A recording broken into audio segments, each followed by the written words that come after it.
I'm doing okay today. I'm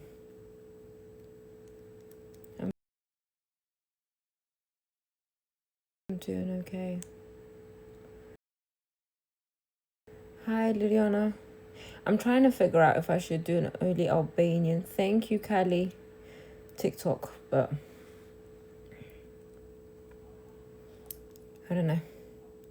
Should it be only Albanian that live today, or should I just keep it English and mix it with a bit of Albanian? I don't know. Hi, Marie. Hey, Riona. I'm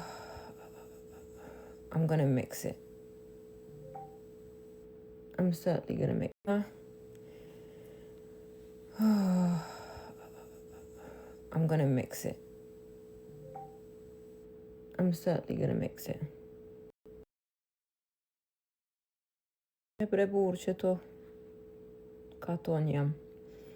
Hi, Victoria.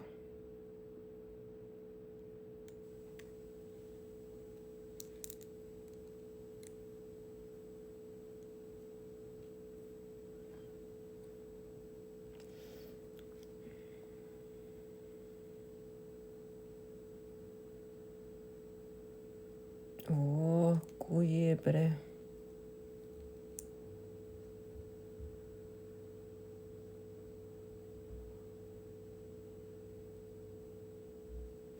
It was good. It was good.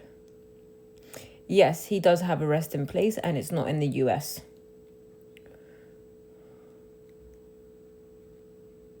Yes, the warden cried. Furthermore, the warden cried, the correctional officers cried.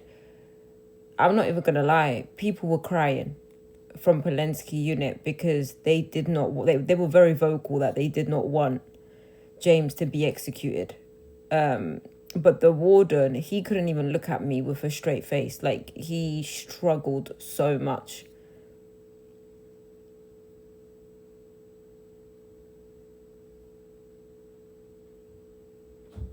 Hi, Dana, sorry. I'm doing okay. I have, do you know what? I'll be honest, yeah. Oh, Jesus, here we go. Oh, here we go. Thank you. All right, I don't know nothing. I don't know nothing.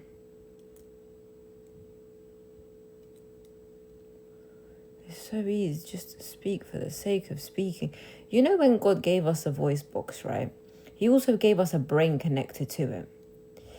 And God always spoke about just not speaking for the sake of speaking.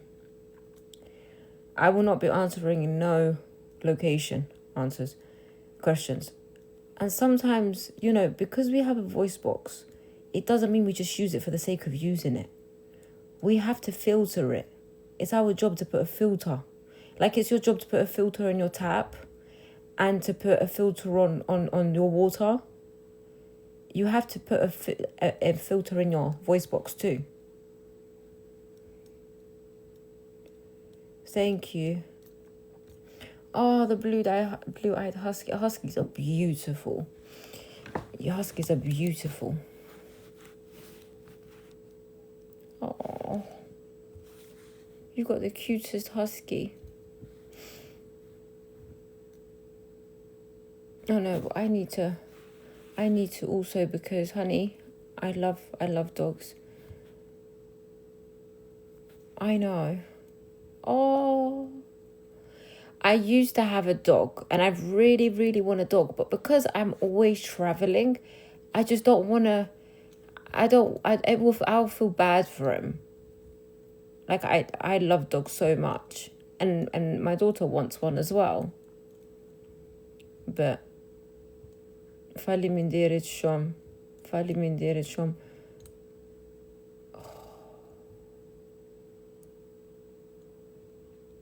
Honestly, if it was up to me, I would have like loads of different dogs.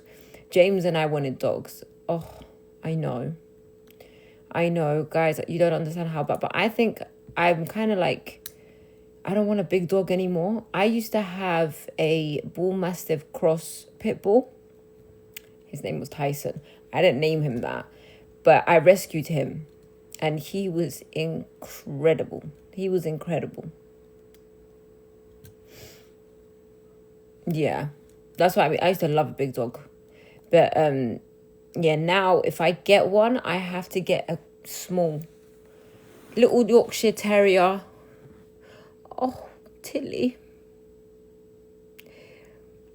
A little Yorkshire Terrier or a Cockapoodle or something.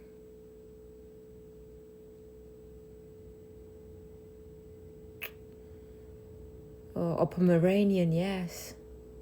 Oh, Chihuahua. I want a Chihuahua so bad. I've always, from a young age, wanted a Chihuahua. But I want the long-haired Chihuahuas. And, guys, and I just want to cuddle it.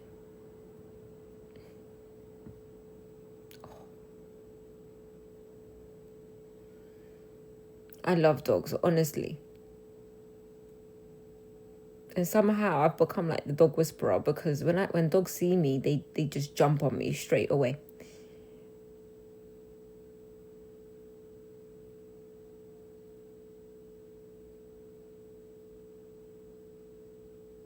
Do you know, guys, yeah? Oh, no, I'm jealous. Honestly, I am jealous. Do you know what's so weird, right?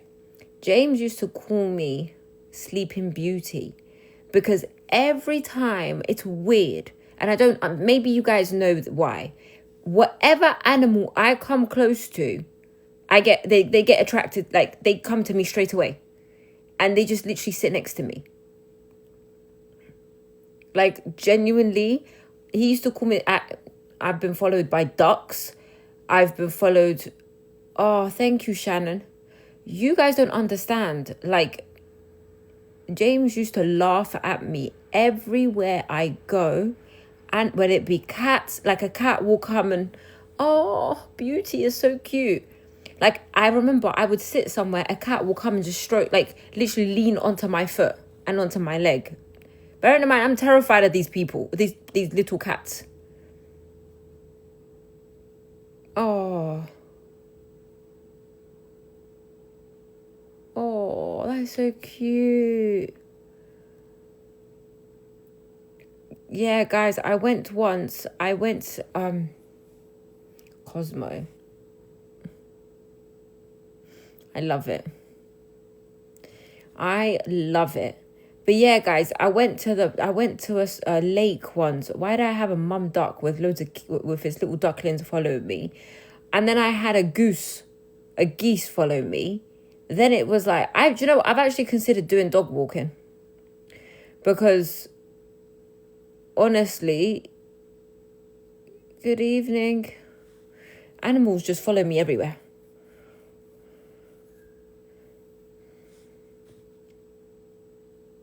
And James used to laugh.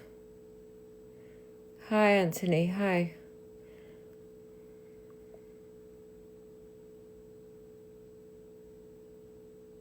Okay, I've come to discuss something with you guys. He loved dogs. Like, James wanted a Doberman. That's what he wanted, because he used to say, if I ever get a house, if he ever comes out and we move, when we get a house, he wanted 3 dogs, and they wanted them to be Dobermans. And then he wanted horses. And I said I wanted chickens, and he said you only want them for the back garden, but you wouldn't take care of them.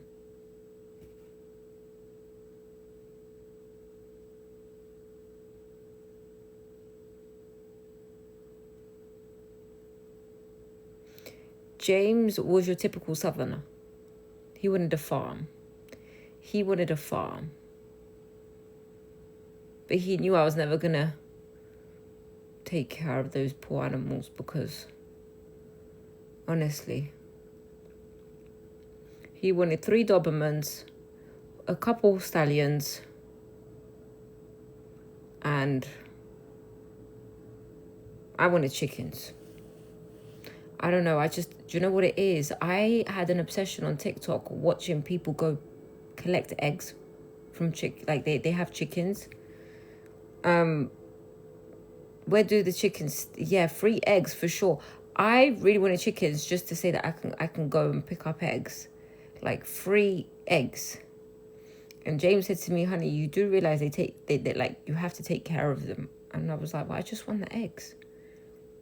I don't know. TikTok makes you want things that you know you can't take care of.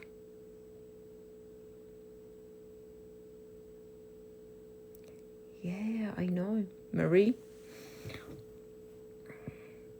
Has anyone watched the videos of people, they have chickens and they go into the chicken coop and collect eggs and they count how many, 42 chicken? Nah, honey.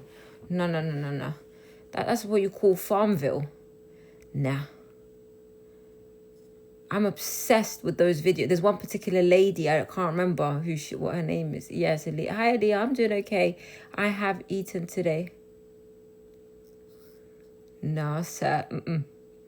The only place I take care of my chicken and my cows is in Farmville.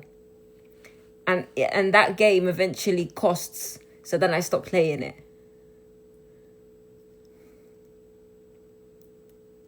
Or, do you know what I would love? I would love to go to somebody's farm and be there for like a week. Yes. Oh my God, what's her name? She is I know who you're talking about. Oh, I can't remember her name to follow. I followed her through the campaign TikTok, but I can't remember her name to follow her from this TikTok.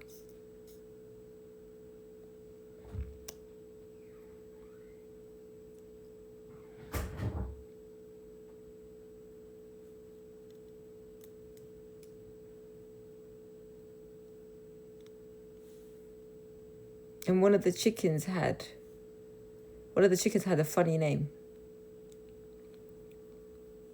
And then she has the turkey. I love that woman, honestly.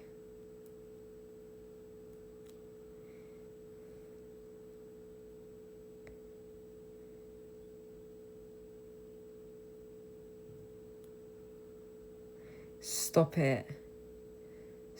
That is so cute. And then they will ask you, connect to your Facebook and ask people for your friend to invite your Facebook friends. No, we will give you this. Like, they will give you gifts for going on Facebook. No, let me play this game in private, please. I'm doing okay.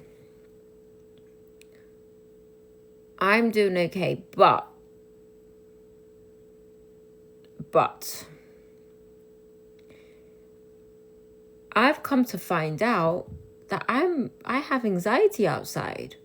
Like, the furthest I can go alone, which is crazy. I find it crazy that the furthest I can go right now alone is up to school run, which is a 10-minute walk. I'm struggling. And me just going to the school is a mental struggle for me. I'm struggling to go anywhere alone. I tried it today and I took my daughter. På kommer få ship kommer få. Guys, no, honestly, I am struggling. I went to the mall today. I was having a panic attack.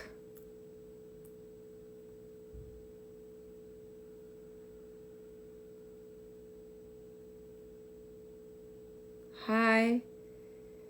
Yeah, I've come to realize that I can no longer go outside alone. My neighbor had to come with me to go do a grocery shopping. Yes, I have started talking I have my first session with a therapist on Tuesday. Like today, my neighbor came with me. Luckily, I went out and then my neighbor was like, oh, do you want to come with me to the grocery store? And I was like, yes. Yes. Bearing in mind, I got ready. I got dressed, took my bag with me. And I was like, okay, because you know when you're doing school run, if you don't take your bag, you know you're going back home. Who is ringing my phone?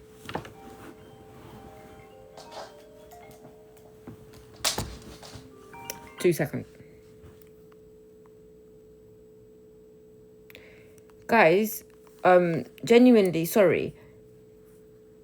I cannot, like, what in the name of Jesus is going on? 2 seconds.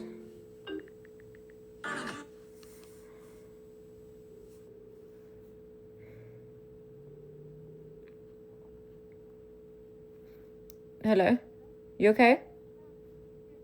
Yeah? Okay. You just calling to speak to me? Okay, 2 seconds. Let me just pause this live. I'll speak to you in a second. Yeah, honey. Just 2 seconds. Let me pause it.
Okay.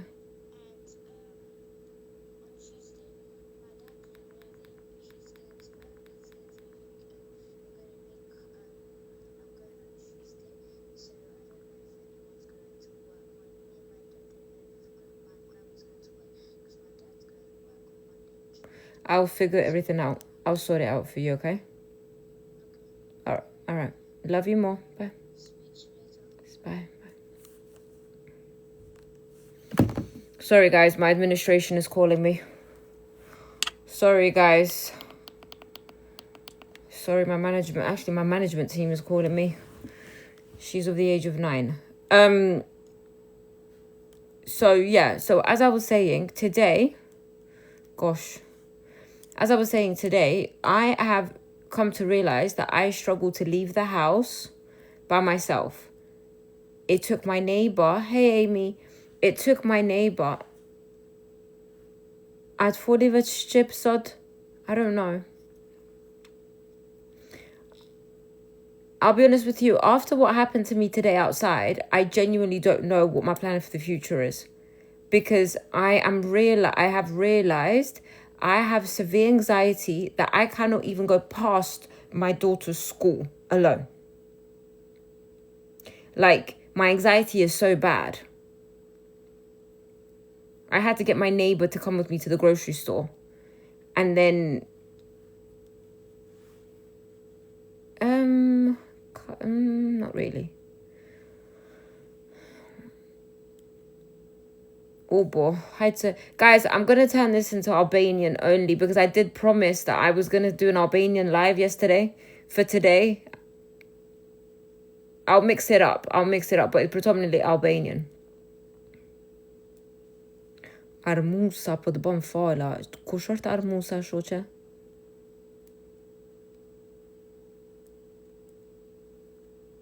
Armusa. The heck? Mos bani hajkare. Thank you, Marie. That's okay. Okay.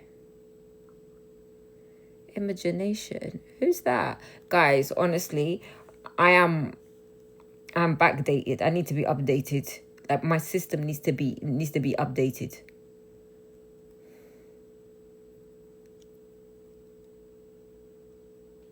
Who's that?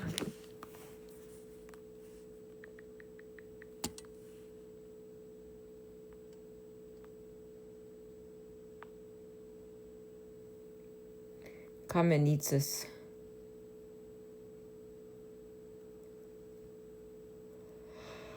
I don't know yet. I don't know. What was I gonna do? Që doni unë me folë Shqip, doni më shkrujtën Shqip.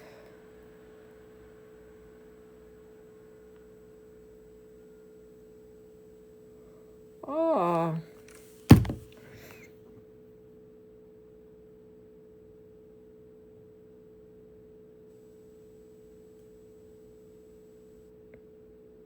Protests, as long as they're peaceful protests, yes. But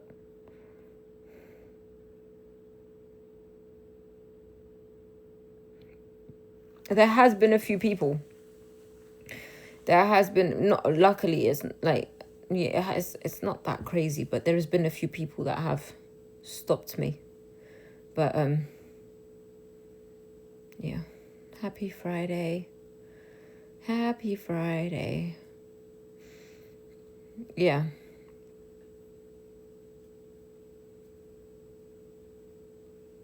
Thank you.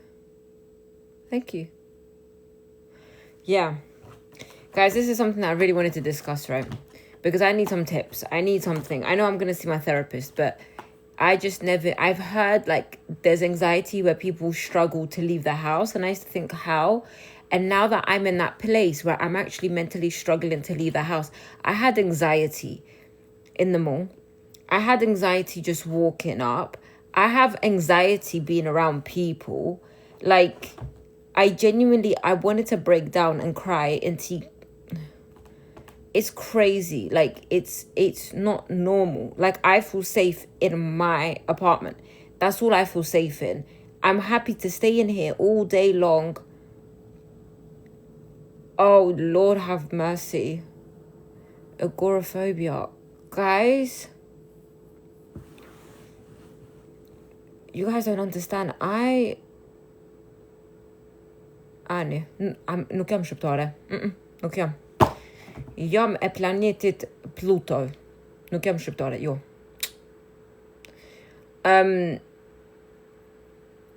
Yeah. Like, genuinely, I don't understand it. Really? Honey, I think I need more than herbal tea, a pastor and an imam, like, at this rate. You guys don't understand. I went into a store, I had a panic attack. I could not stop. Like,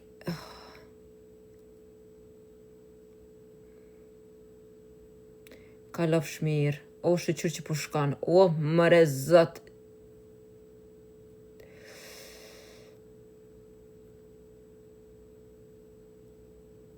No, it's not even that. It's about people looking at me. I don't know, like, it's I don't know what triggered it. Like, it's genuinely like obviously I get stares. Like, thank you. I get stares and I get a lot of them, which is fine, right? It's fine if I get what is what it is. But I don't know. It's crazy.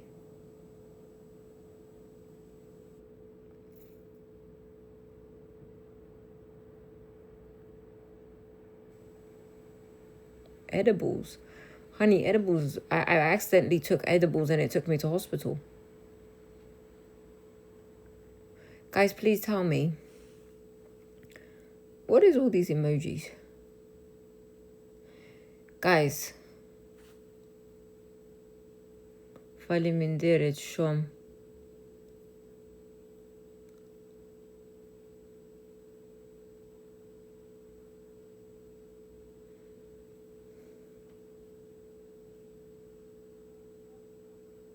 Po, unë kom qu shumë ko me ta.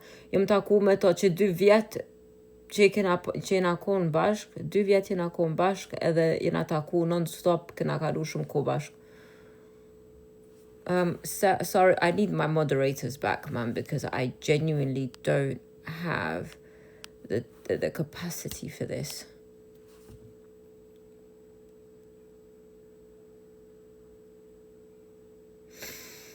Oh, there we go. I love you.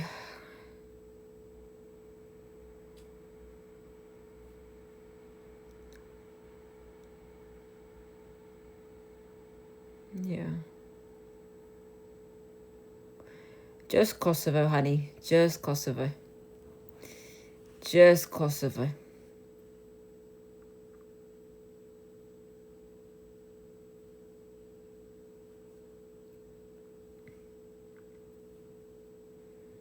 Yeah.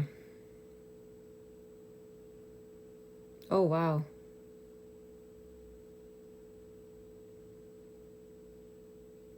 Really? Au, kanë shtirë me pa të dik, pse është gjithë me këqyr. Pse është gjithë me këqyr. U konë shumë shtirë me pa edhe aty deri frymën e fundit.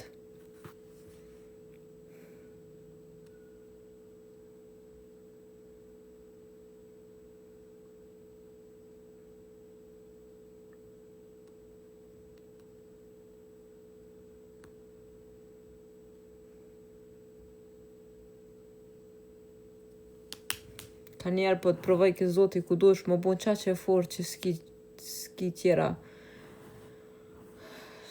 tjera opcione. Sorry guys, I did say I was gonna flip it from Albanian to English, but yeah. So yeah, that was my problem today. Was my faith, you know. My faith is a problem as well right now. That was my biggest issue, that it's so outdated, trust me, guys. Yeah. It's crazy. Like I've lost my grandparents, and my grandparents were like the best people in my life. They raised me, and my granddad's death did affect me, but my grandma's death, so I never knew how to grieve. I've always been the kind of person that I grieve the funeral and then I just move on with my life. Like, it sounds very cold. I'm usually the kind of person where I'm very good at shutting things out. Like, put it at the back of my head and I'm out. Like, out, right? I don't need... Did you make peace with your mum? When you say... Let me explain to you. When I say peace, I mean in that idea, is it because you used to phone? Yes. I was on the phone to James through everything. So that's why I believe it's become hard to go outside. Like, I went to a store today and there was like flashbacks of times when James would be on the phone to me and I was in that store. And I only walked into the skincare side and I started shaking. So I don't know. It's like anything that reminds me of James, it makes me panic. I can't listen to music. I'm like, anything related, and this is the thing, I don't know how to grieve. So for me, it's like my body. James and I had this bad habit where we had this bad habit where we had 3 days to grieve, and then I have everything of his. We used to grieve for 3 days or cry for 3 days, and then we back to business, right? And it's like everyone keeps telling me, you need to heal, you need to rest, you need to stop. And one thing about me is I don't know how to grieve. I will cry for a couple of days, and then I shut down. And then anything that will make me, that is a risk of making me cry or bringing the trauma back, I will not come next to it. So I won't listen to music. I'm too scared to go outside. I'm scared to watch certain shows or certain, like, I never met. Okay. All right, honey. Okay, honey. I never met them. No, I don't talk to his family anymore. Yeah, I did read about it, but I just feel like mine's gone a bit extreme. I'll be honest with you. Like, I avoid anything. Like, I can't even go into my bedroom. I've been sleeping in the front room. Like, I'm so glad I'm moving houses. anything to do with James, which is majority of my life, majority of the surroundings of my life, I have a panic attack.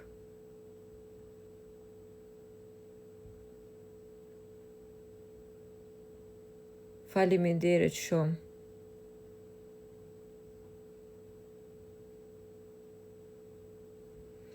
Yeah, I don't know. I genuinely don't know at this point. I just can't wait to go. I was with him for I believe I told you yesterday. I was with him for it would have been coming over 2 years. He won't have a funeral, and his mum was there, yes.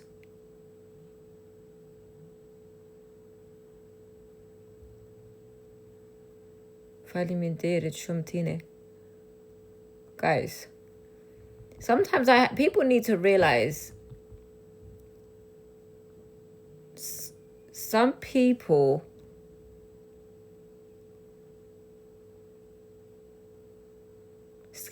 above me. I'm not speaking about his body, guys. I'm not speaking about his body. His body is cremated and it is with me. And that's fine.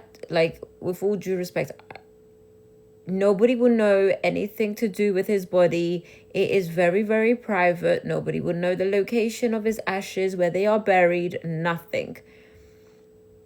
That is something that we both chose to make super, super private. Because James, who's going to come to the future? With all due respect, right? James and I spoke about this. James and I never wanted people to come to a funeral where they sit there and cry and pretend that they loved him and supported him or took care of him. And one thing about me is I'm that kind of person. I will not be able to sit there and watch you get on that pulpit and pretend cry and say how much you love that person when you didn't even give him a second of the day during the time, from the minute he was born up until during the time he passed away. So who am I? So really and truly, why am I paying thousands of dollars for a funeral to host it with a load of fake people? And James never felt like he had a home anyways. James always felt that he never had a home. So for him and I, it was always going to be private. Where the location that I mostly will get buried, his ashes will be buried with me. That's how it would be. What was his mum's reaction? When?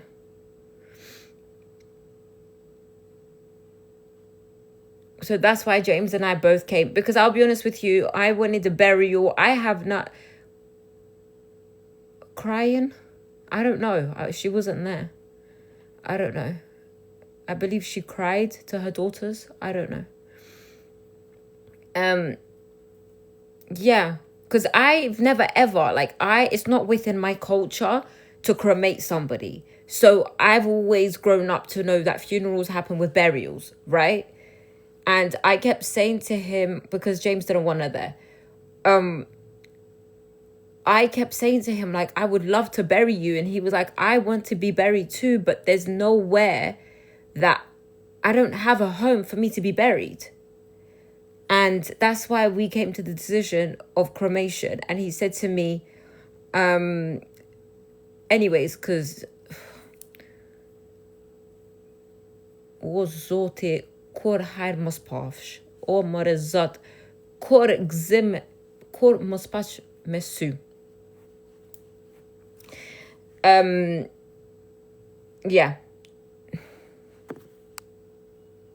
Yes. If he didn't get executed and got a retrial,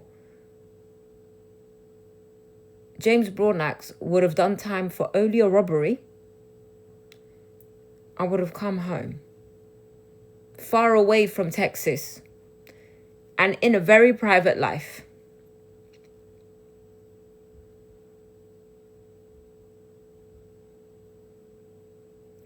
They didn't retrial because they said that in 2026, the interviews of 2008 would not be admissible in court. And that was the only evidence they had against James.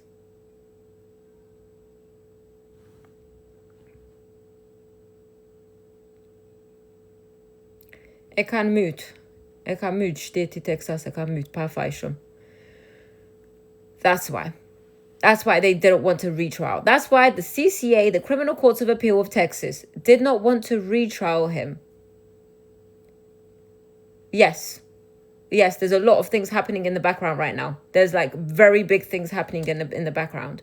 So the only reason that they didn't want to give him a retrial or ever another chance and kill him as quick as possible was because they said, in today's society, with all the facts that we have and everything with evidence and everything, especially how those interviews happened, and that how he wasn't mentally stable and that he was high of PCP, of a very strong narcotic, we can't speak about what's happening in the background right now. Yeah, 100%. Like, guys, you do realize legislators, both Republicans and Democrats from the Texas government, legislators, these people help to improve the law in Texas. They literally said he's got the wrong charge. He should at least be, if you guys are going to keep him accountable for something, it should be for the robbery. I wish I left the paperwork.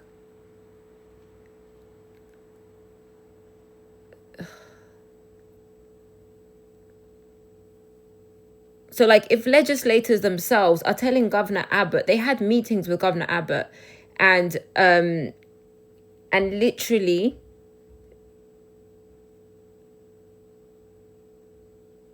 three and a half months. How do I cope? I literally just spoke about it.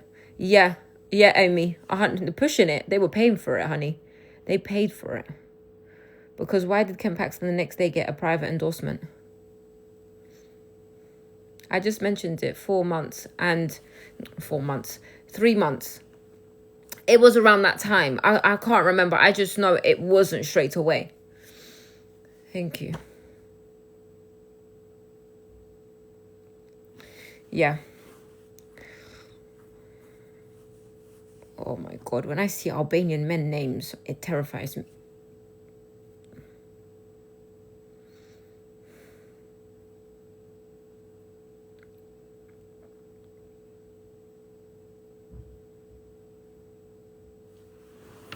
Yeah.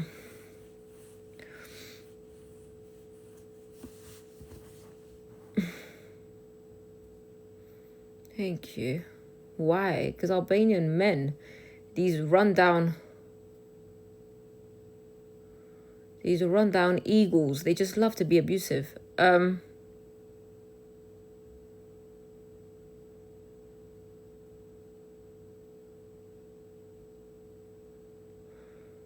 you know what it is? With the Albanian haters, I'm like their poison. Like, I love to raise the blood pressure. And yo mireki. Yo mireki. Qato nuk ta heki mireki. Amo do janë katastrofale. Janë kejt si helm.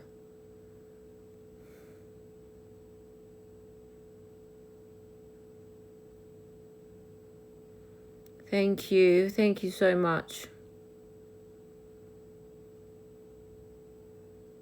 Veç shqiptarët ka lift për Kosovë. Luft kam.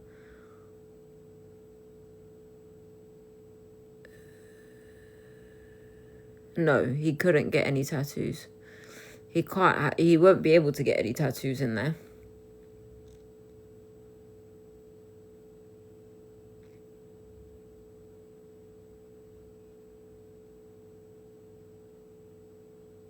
Mire keni. Do shqiptar janë super. Pashani zot, like, do shqiptar janë fenomenal, janë njerëz. Unë shqiptar t'i du së në kulturën teme e du shumë. për të se edhe James e ka dashtën shumë kulturën shqiptare edhe e ka mësu Shqipen. Yes, it's in his handwriting. I just saw something. Is he already Yeah, he is already cremated, my darling. Are you from Kamenica? Yes, I am. Thank you, Georgie. Jesus.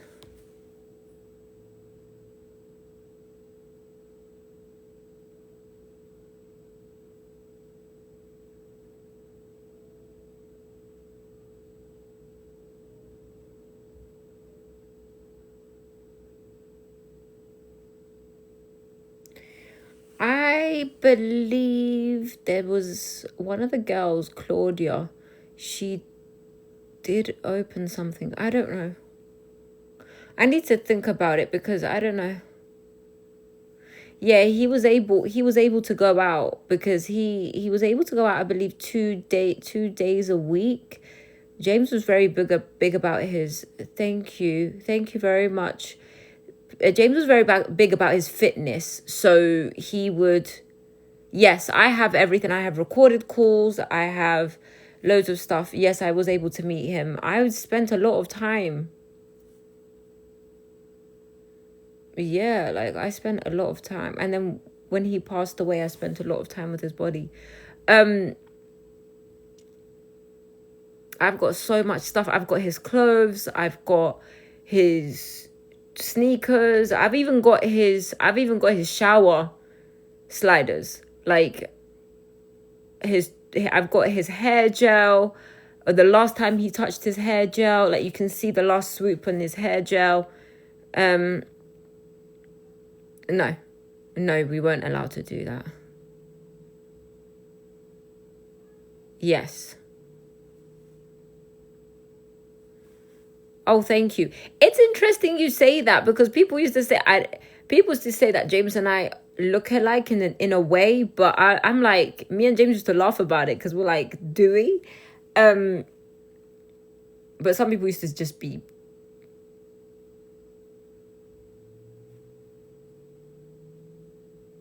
Do one more line of what? No, I didn't have to pay to visit him. Jo, se kena është ndryshe në Amerikë me varrime. Yeah, someone said to me the first and last time you touched him. Yeah, because no one won. Like, it was a lot of difficulties going back and forth. I swear to God. Do you know, James and I used to... Wow. Yeah, I flew every few weeks. Yeah. But let me tell you this crazy thing. I became so institutionalized. Like, we used to talk about it.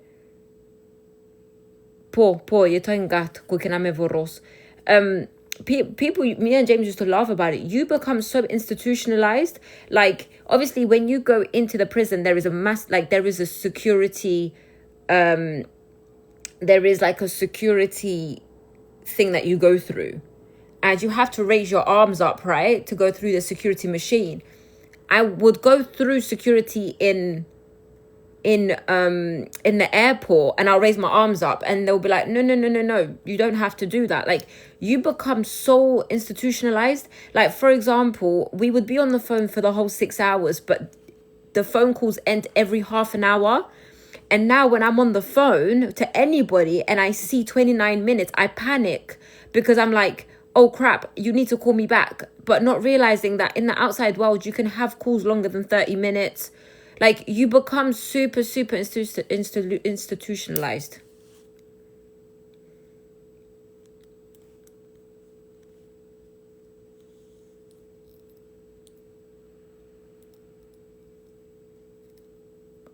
That's what I mean. Like, you just, when you in the system for so many, like, for such a long time. No, finally mean did it. When I would go see him physically, it would be between 2 to 4 hours of visits. Yeah. But do you know what? People were nice as well. I've had people who supported me as well financially to be able to go spend a lot of time with him, because I literally, do you still have his messages from? Yes, I do. I do. Luckily, Securus didn't delete them. They deleted his account, his contact, I believe about a couple days after he passed. But I'm in the process of printing all our messages from like over 2 years ago and turning it into a book. I'm from Kosovo.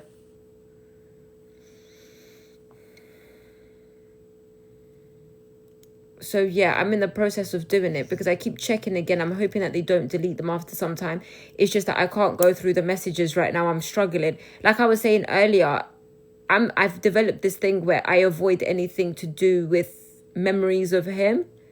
I'm an avoidant kind of person. So like I avoid things because I can tell you now, if I come across, I can't even listen to. Oh, you're so sweet. I do follow you, don't I? Yes, I do. There's a reason. Yeah, I'm an avoidant. This is what I'm saying. I don't even listen to music. If I hear, like, this morning, I went to drop off my daughter to school and there was this sad song. I've heard it before.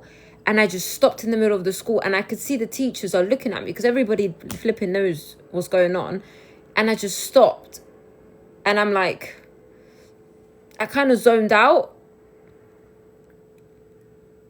It's weird. Like, I can't listen to any songs because him and I used to listen to music a lot. Music was our way of like just bonding. And yeah, no, it's Securus. It's Securus. It's Securus. So far they've been there, but I'm just hoping. James po shumë njerëzi, shumë njerëz. What was his favorite music? He loved rap. He loved R&B, but his favorite. Okay, so I'll tell you his favorite 2 singers: Sade, not just Sade alone, but also Sade as the group, the band. He loved her. Like, I'm not even gonna lie. Do you know sometimes your husband, like, I'm not even gonna lie, like, I was never kind of jealous when it comes to like Sade because she's a singer. Like, the chances of him falling in love with Sade for real was like, but it's like Sade was his favorite. He even had a crush on her. Sade and the band were his favorite, but his favorite rapper was Tupac. Let me tell you something. Do you know what? There was always a debate between Tupac and Biggie with me and him. But yeah. If you gave James a song, I promise you, you will start singing it. I'm 31. No.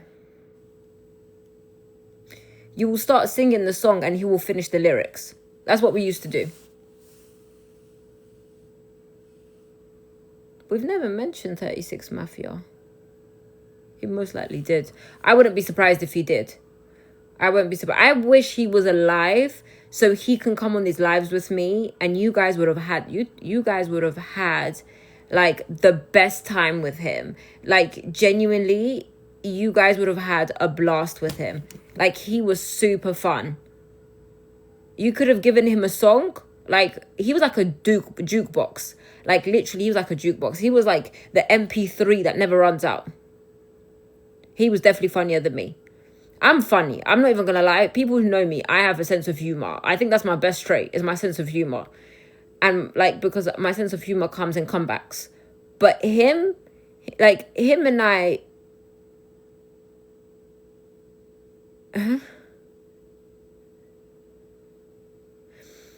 Him and I used to sit there and just laugh all day long. Yeah, I'm like, that's why I got the name Tiana from James, because my comebacks are crazy. But then James's comebacks was just as worse. And I hated it because it used to come from my forehead all the time.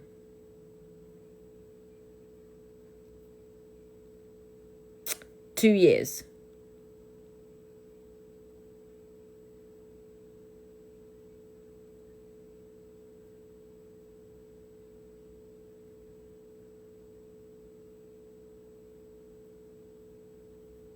I've told people before, when James and I used to bicker, honestly, we would tell people, don't get involved, please. Because, like, yeah. Honey, our arguments were court style. Our arguments were court style. And we used to, literally, like, when I tell you, our arguments never lasted long. They never ever lasted more than a couple hours. But that's only because we were both stubborn, and we would just, it was so important for us to put our points out, listen to each other, and then find a middle grounding. It was super important for us to find a middle grounding. Yeah, sometimes I'll cuss him out in Albanian, and he will cuss me out in Albanian. But it was the kind of situation that our arguments were very, very specific. Were you allowed to call every day of the week or just every single day? I was on the phone. What we would argue about. Let me tell you what we would argue about. Debates about law, politics. Our arguments were never like, I'm not even gonna lie, our arguments used to be stupid. We used to debate over law. We used to debate over politics. We were debaters. We never argued. I think the only like out of stuff, oh, I was definitely winning them. But do you know what I came to realize, yeah? Sometimes I had to let him. Like, sometimes it was better for me to just kind of just be like, back away. Because he was the definition of a dominion. Like, dominance, dominion man, if that makes sense. So, as a woman, sometimes I'll just be like, just have it. Like, I can't be bothered. But then he would notice, and then he would be like, I'm sorry.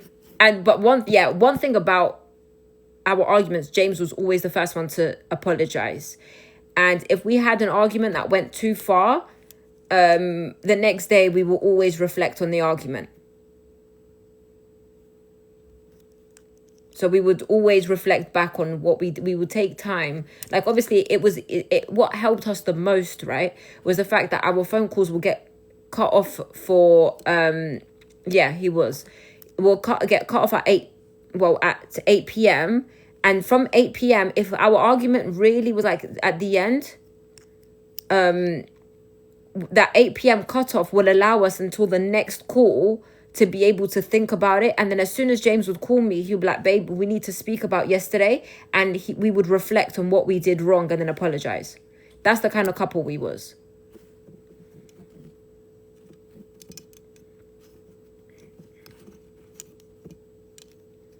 Yeah, that's the kind of couple we was. No, Texas didn't allow death row inmates to have video calls. But in Texas, anyways, you're only allowed one video call a month. It's not like other states where you get multiple video calls.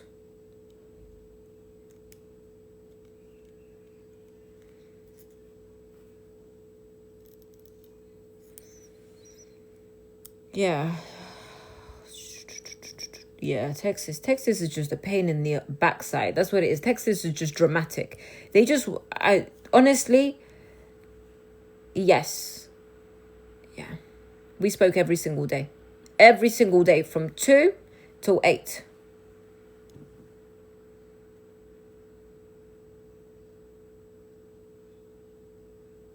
Of course. Thank you, Bliss. Thank you.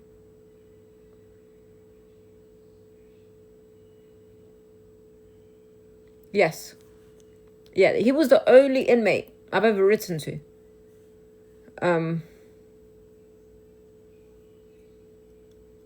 He called me. He had a Texas death row. Oh, Texas and other states, they all have these tablets that they're able to do. What do you miss about him? Just being able to hear his voice. No. I'm not gonna lie. He would, even if he was gonna... The time difference was 6 hours. Even if he would call somebody, he would always tell me the day before. Like, the only people he had on his call list were his biological dad, his mum, his brother, his spiritual advisor. I have the list. Because he would send... He had this idea that he would send me the list every time it was renewed. Yeah, he never had anybody outside the family.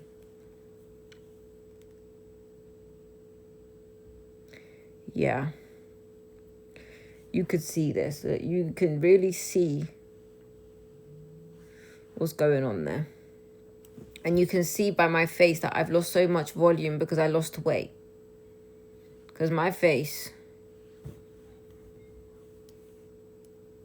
I want to do story time on how we met and stuff like that. But genuinely, he hasn't come to my dreams. No. Thank you. I need to do story time on a lot of like the whole situation. But I honestly just ain't mentally able to do it. Like I need a lot of push and a lot of motivation, and right now I don't have that, even though I'm trying to force myself to.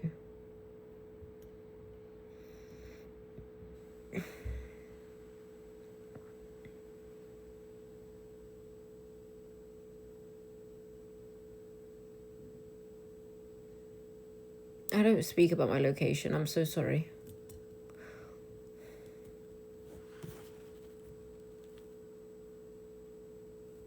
What's that?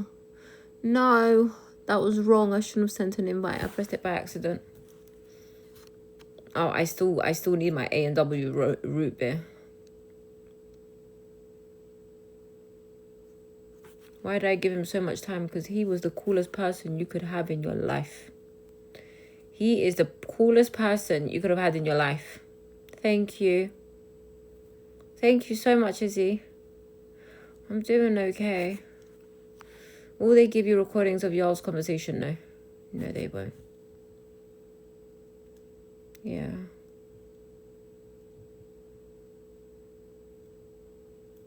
Yeah, some people can be so horrible.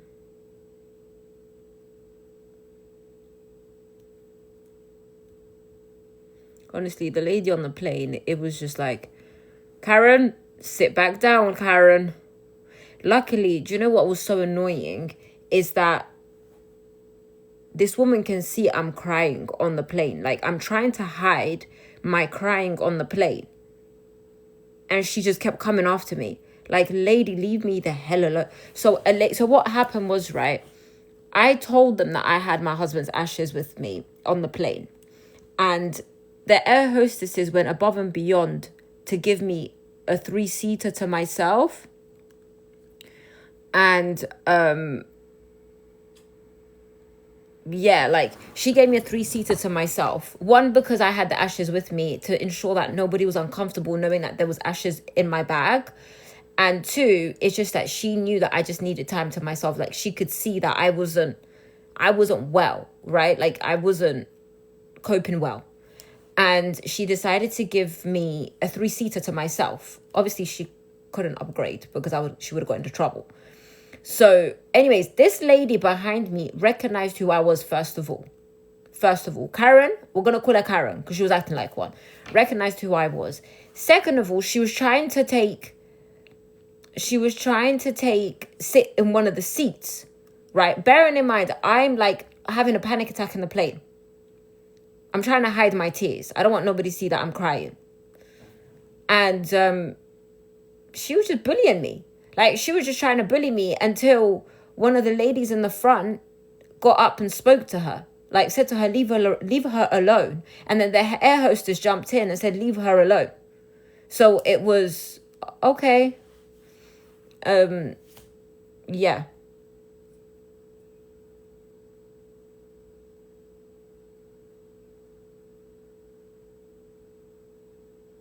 Thank you.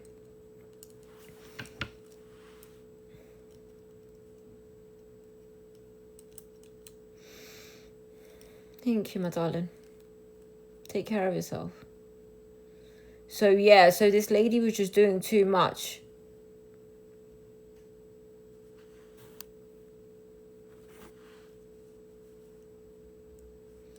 This lady was doing too much for the sake of doing too much.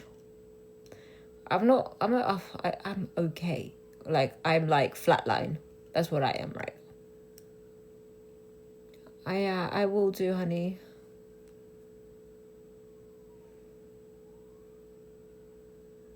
The sleep was okay.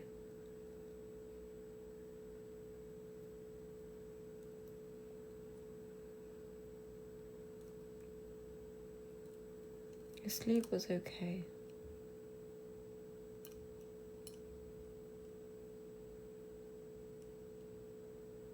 Yes. Yeah, he was on a pen pal website. But he deleted the ones he could delete.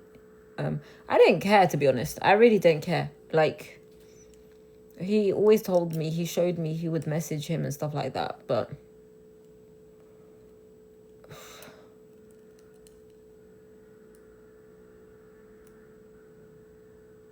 no. I wish we did. Oh boy, if we had time together on the outside, I'd probably have 3 kids right now, running around.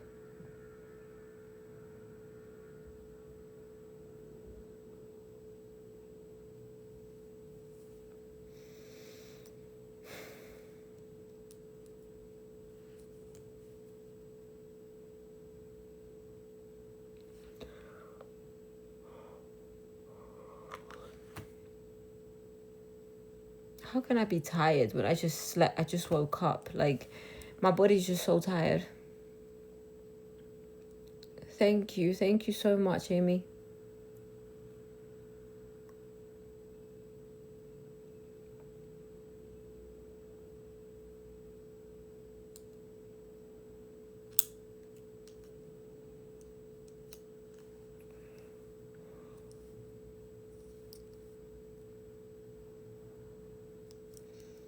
But yeah, it's not been easy. Thank you.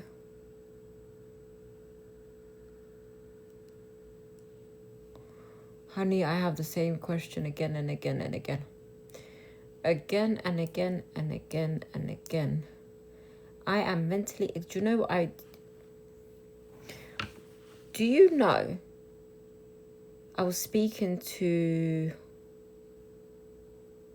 Who was I speaking to? One of the CEOs that was in there with me. She said to me, you had 2 psychosis attacks in the witness execution chamber, witness room. I had 2 psychosis attacks. I came out of like my... Do you guys know what a psychosis attack is? You lose reality. You lose sense of reality. I had 2 psychosis attacks in that room. Like, people don't understand. In that room, it was a lot. Yeah, I was dissociated twice. They were struggling to bring me back, and it makes sense why there were some parts that I couldn't remember. Like, yeah, I dissociated twice in there. I dropped 2 times. There was one point that they were struggling to bring me back to reality. No, I'm not even gonna lie, I had one lady, she was my rock. Like, this lady, to the point, she was like, he was crying so much. You guys don't understand. He was crying so much, and he was talking to me, and oh, that's so nice. Wait, what Tony? Wait, what Tony?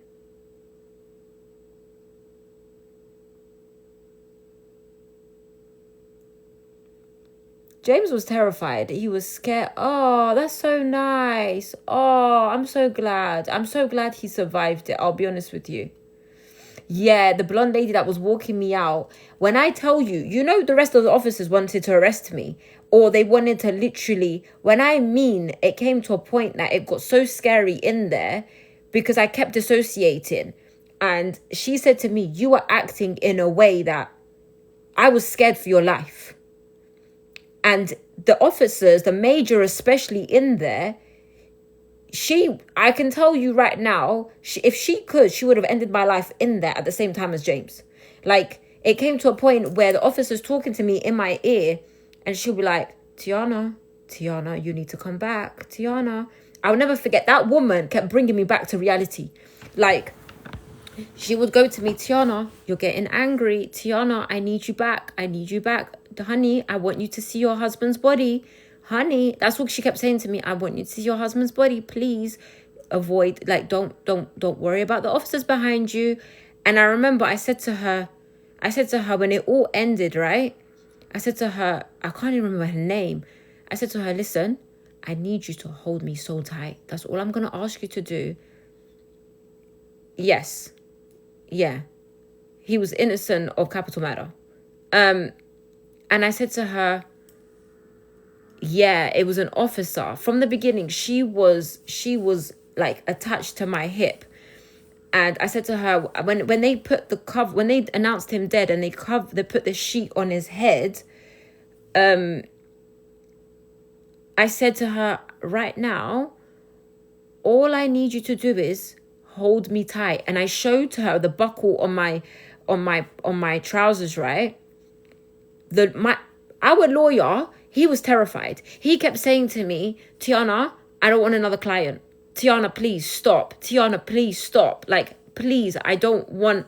Because James kept... So the only reason that James told his lawyers to be there was because he was worried about my reaction and how these crazy Texans in there, because you have to remember, you're going through poor Vechpak.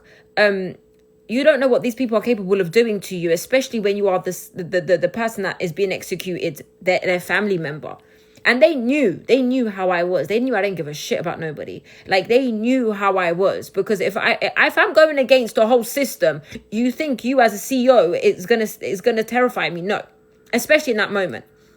So James had asked his lawyer to be there for my safety and for my protection. If the lawyer wasn't there, if I was alone, I can promise you right now, they would have pew-pewed me right there and then. They would have pew-pewed me. I'm not even exaggerating. Like, because it came to a point where the chaplain was watching me and he started praying on me.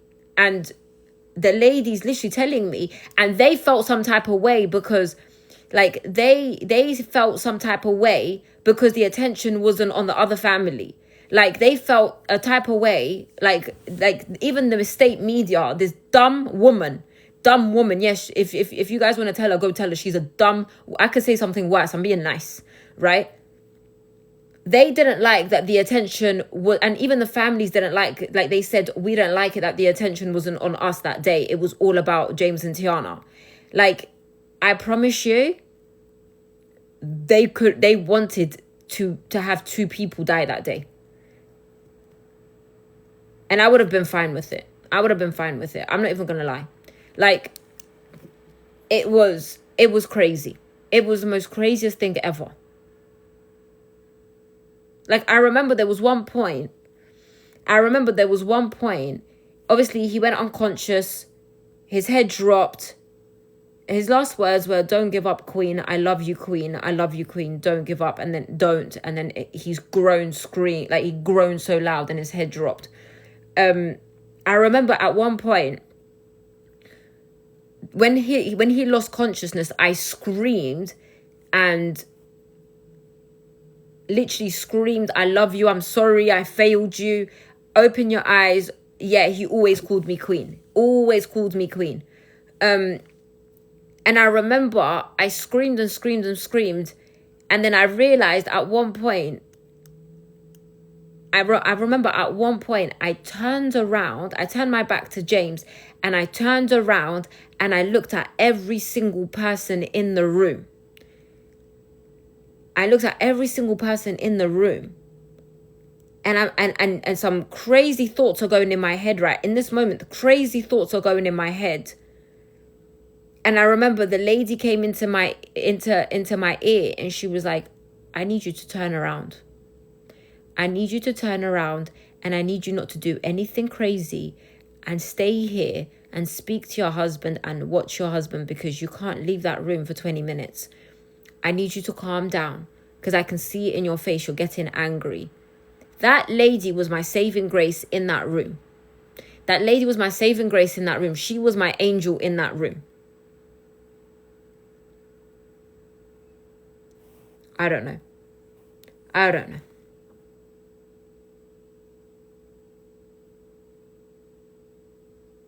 They literally sat there and said to me, she was an officer, so she was a correctional officer.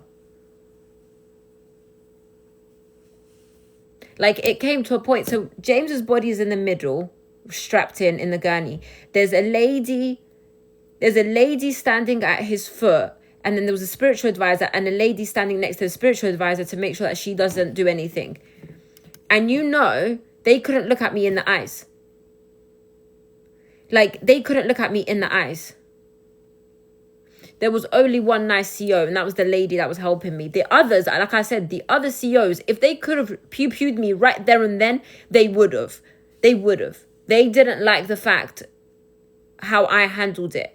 Who in their goddamn mind can handle this easy? Yeah, they did. I can tell you now that majority of the people, even the warden, everybody knew that James didn't do it. Everybody has always known that James didn't do it.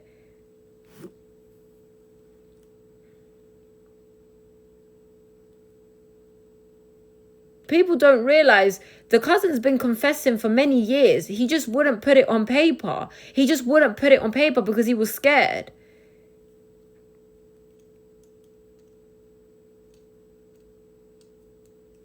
What do you mean? On visits and stuff? Sorry, I missed it. I apologize. Oh, no. Oh, in visits. Yeah. Sorry, I just went back. Majority of the time, after some time, when you go there so often, and when you're in the visitation so often, these COs kind of become like your family.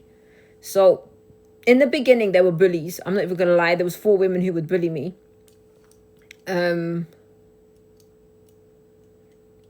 There was 4 women that would bully me, but they got fired very quickly.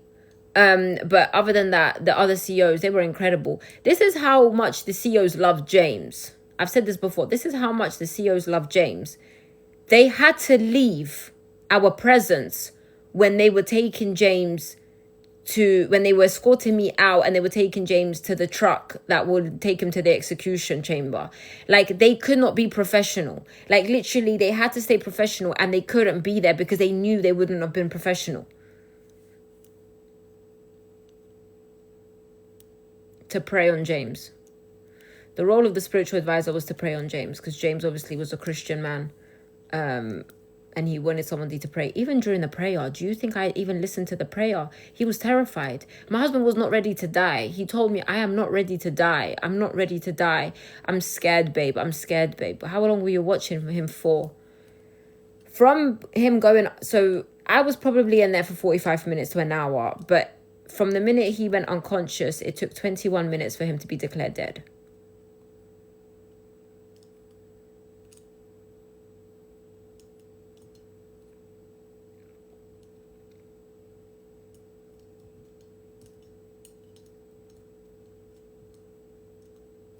It was not peaceful. Thank you, Sophie. May God bless you. It was not peaceful. It was not. It was not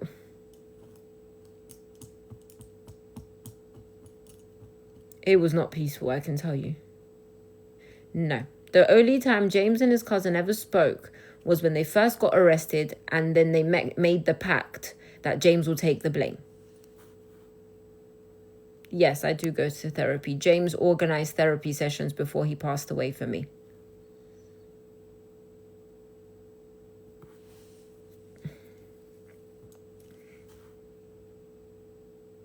That's okay, Laura.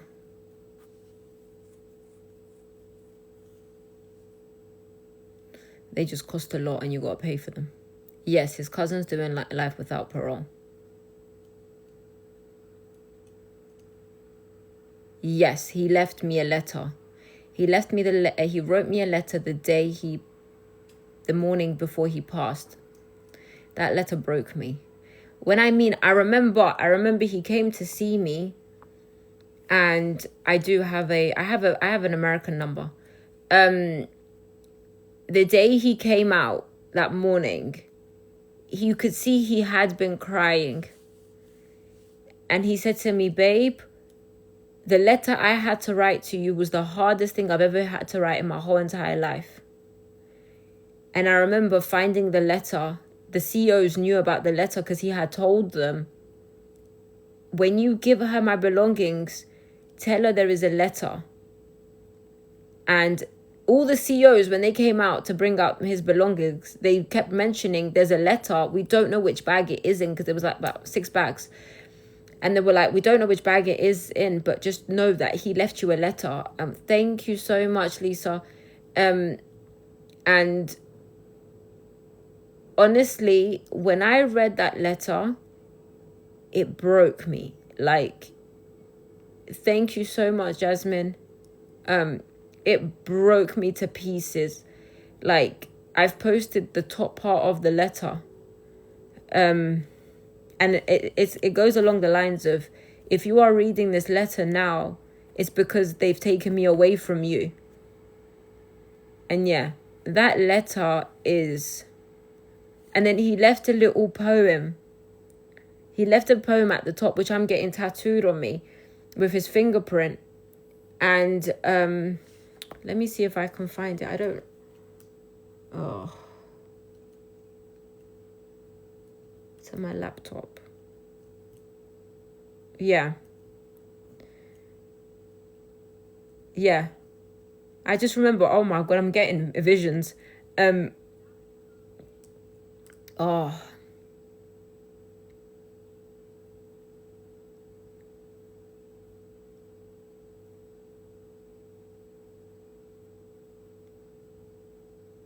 I posted it on stories, but I only post the top part. I didn't, and then the last part, because I didn't want, like, the rest is super private. Hi, Sarai. Give me 2 seconds.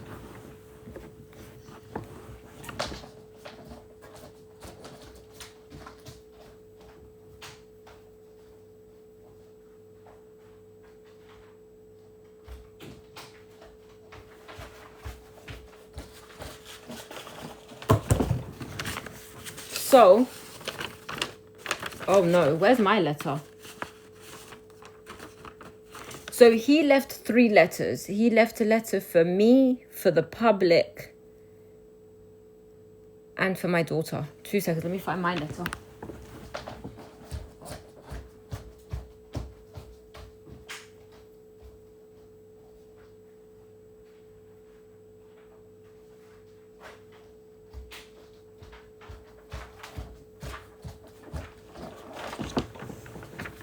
So, yeah, he left me a letter. I'm not going to show the front.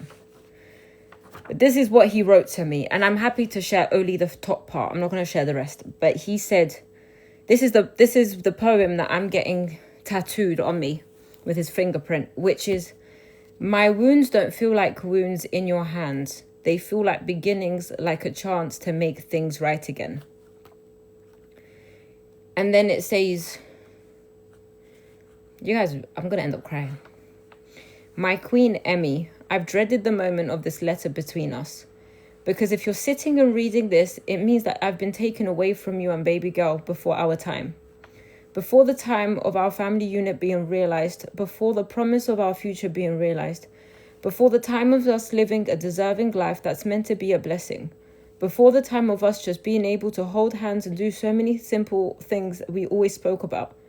Baby, I know we tried and fought until the end, but I still apologize, and I'm sorry for leaving you, Queen. Please know that it was never my intention to hurt you, and I can't imagine what you may be feeling at this moment. And then at the end, there was a part where it says, I know that it hurts, babe, but please don't be sad, Queen. I know that you always hated it, but I'm still telling you, find the joy of celebration in our relationship. It is more than worth it, baby, for everything that we represented and stood for. That counts for something, and our love qualifies every reason as to why God gave us the blessing of being a living testimony. No amount of words will be able to sustain our love. It exists on its own and doesn't make up for me being gone. So I pray that my heart and love will still translate to you, baby, and you know that you were and will forever be my world and one true only love. I am with you always and only ever a thought or memory away. As special as you are to me, loving you and being in love with you throughout our journey serve to be even more precious to me. Our forever and a day is exactly that. To my wife, I love you. Nothing will ever change that. Still yours eternally. Oh.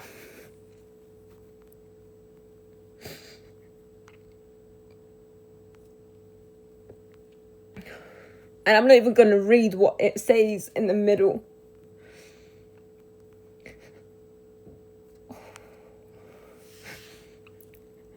Oh, I've never thought I would be crying.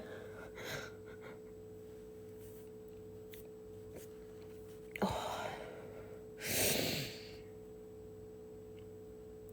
Oh.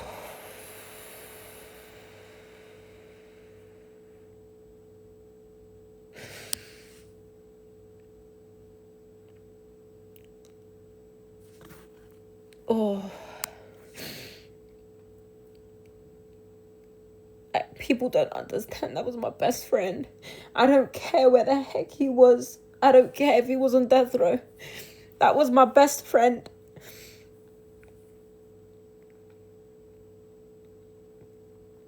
Oh.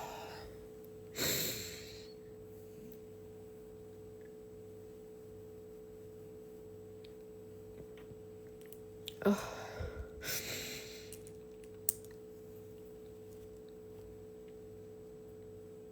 We spoke every single day.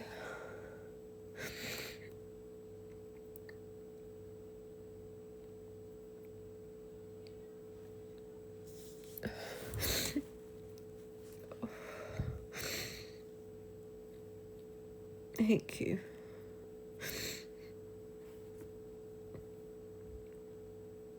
Oh, thank you.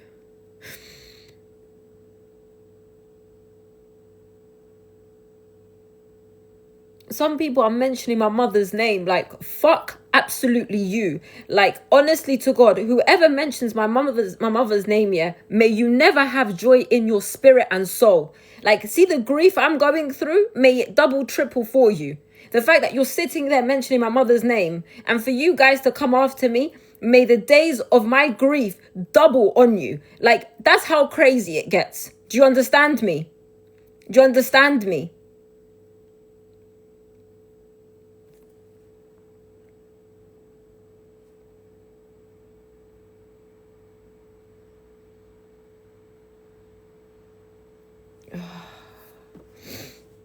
I will.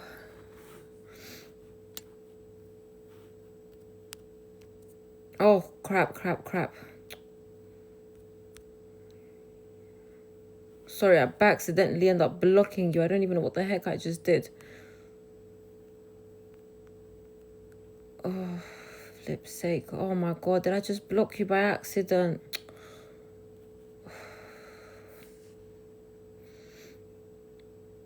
Bro, people don't understand. Like, you hurt one of God's kids. So sorry, Ariana. I'm foul.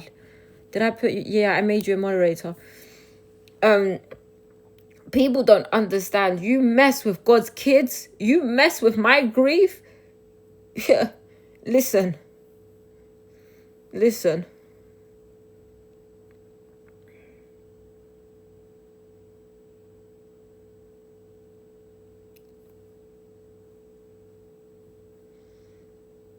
Thank you.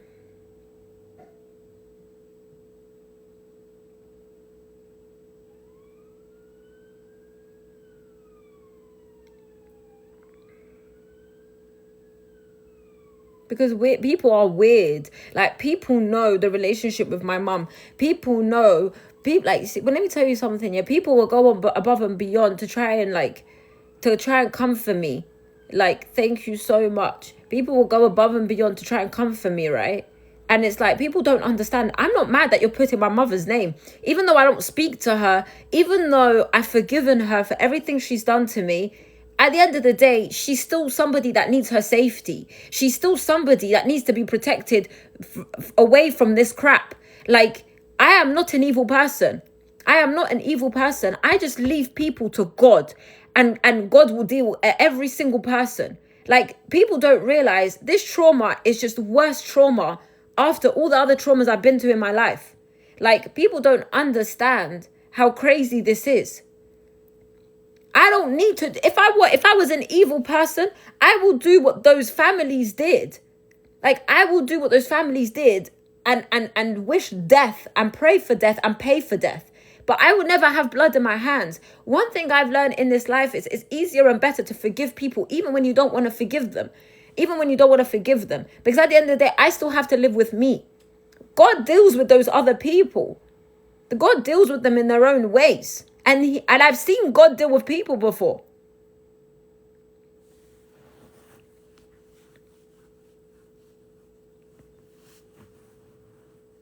Like, people are mentioning my mother's name. She still has to be protected away from people. Like, they're not, like, what is the point of mentioning my family's, like, my family, like, they're not involved in my life. They haven't been involved in my life in nearly 20 years. Like, I'm 31 years old. Out of the 31 years of my living, breathing testimony, pardon me, my parents, o muti catch zoti kur musti pranoft lutjet. Edhe kort hek ma sheftyren. Ma sheftyren. Shto her që ka nona jote, të bjen me ftyra jame. Kshër ma ftyren shumë mirë, kshër ma edhe mos e harra. Simple. Like, people don't understand. Out of 31 years of my life, I've spent only 10 years with my biological parents. I have a sister that I don't even know. I've seen her a few times on FaceTime. I have a sister who's 15 years younger. So if that doesn't explain to you how I was raised, which is not anything to be proud of, then that should make sense. But it still does not mean you sit there and mention other people's, because the people that are mentioning my mother's name, they're within the family. They are people close to me that know my mother's name, especially her main name, because we don't even call her by that name. So whoever that was that mentioned my mother's name like that, may the Lord deal with you righteously. Like, may the Lord deal with you in the best way he will deal with you.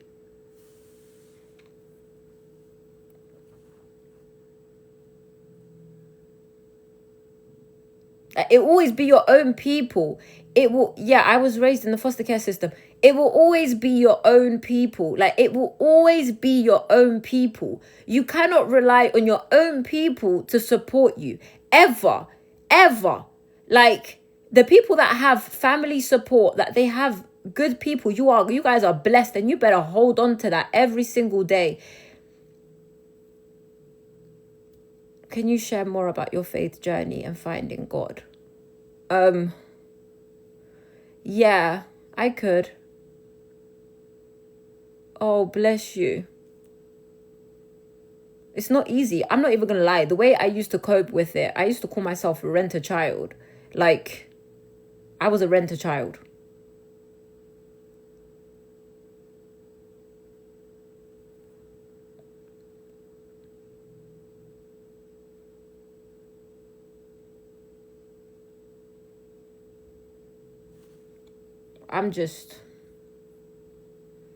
These people stress me out so much, I even put my hair up. Like, and I don't even know why I let them get to me. Do I miss my sister? I miss the one that passed away, but I don't know the other one to miss her. I don't even know her favorite color. I don't even know. Right? My hair is up. Like, that's how much they got me stressed. I had to put my hair up. I look like somebody's auntie. Genuinely, like, I don't know what there is to miss. Like, I've seen her on my live. I've seen her name pop up on my live a few times. But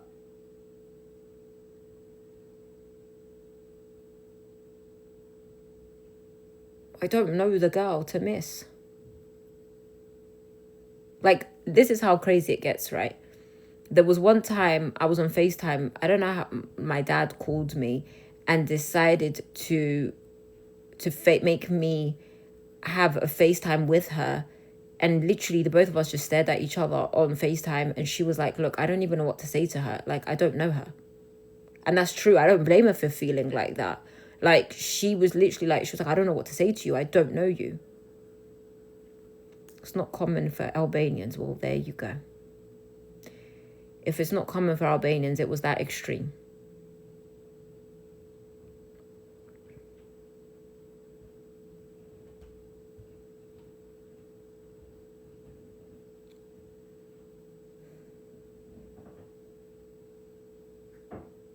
Faleminderit shumë. And the craziest thing is, I've forgiven them. I forgave my mum. I will never ever hold any grudges against my mum. I forgave you, baby. Like, I don't. I'm a 31-year-old woman. I am a mother myself. Like, thank you, Lorna. I'm a mother myself, and I love my daughter. I'm not even gonna lie. My daughter is my rising star. Like, that girl is my absolute best friend. That's why I go above and beyond for her. That's why that girl lives her absolute best life. That's why that girl, every time she sees me at school runs for after school to pick her up, she runs to me and hugs me. That is my that's the same girl that just called me at the beginning of the live to check if I'm okay, and to tell me she's got to her dad safely. That girl will be on the phone to me consistently. She's 9 years old. That's my best friend. So when people are saying, you neglected your wife, you neglected your daughter, she's 9 years old. I'm like, baby, the girl is good.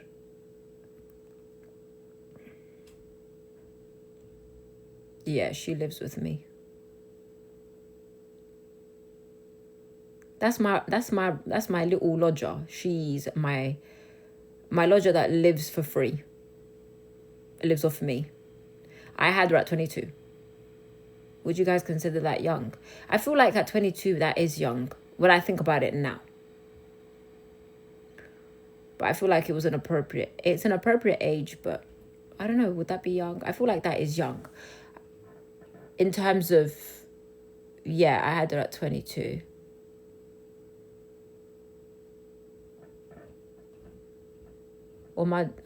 Zot, mamiri must have lichikoyan. Mamiri must have lichikoyan.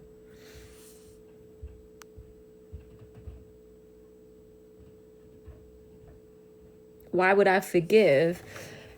I believe forgiving is not for anybody else but for myself. And first of all, Jesus Christ teaches me to forgive. So that's the most important thing for me. And second of all, if I don't forgive, I become bitter. Whilst these people, let me tell you something, yeah? And I know it's not easy to forgive. I was Muslim before I became a Christian. When I tell you it's not easy to forgive people, that's absolutely understandable, right? But what a lot of people don't forget is that whilst you're not forgiving, you become bitter. Whilst these people are moving on with their lives, they're not thinking about you. With all due respect, they're not thinking about what they've done to you. Some people, yes, they feel sad for what they've done to you, but the chances of them ever take accountability or apologizing to you is very, very slim. Whilst you are stuck in that year, you're still stuck in that moment, you're still stuck in that day, right? These people are moving on with their lives, and you are only hurting yourself. You know, unforgiveness brings illnesses into your body. I've seen it just wasn't for me. Islam just was I love the religion, don't get me wrong, it's a beautiful religion, but it just wasn't for me. So it's like, that's what I'm saying. Like, that's why I had to learn, unforgiveness creates sicknesses in your body, because unforgiveness is also a spiritual disease. So it's like, if you don't forgive for your own sake, not for them, for your own sake, you're hurting yourself more than you're hurting them. You are dwelling on that thought, on that pain, on that event consistently. You're holding on to that whilst these people are not even thinking about you.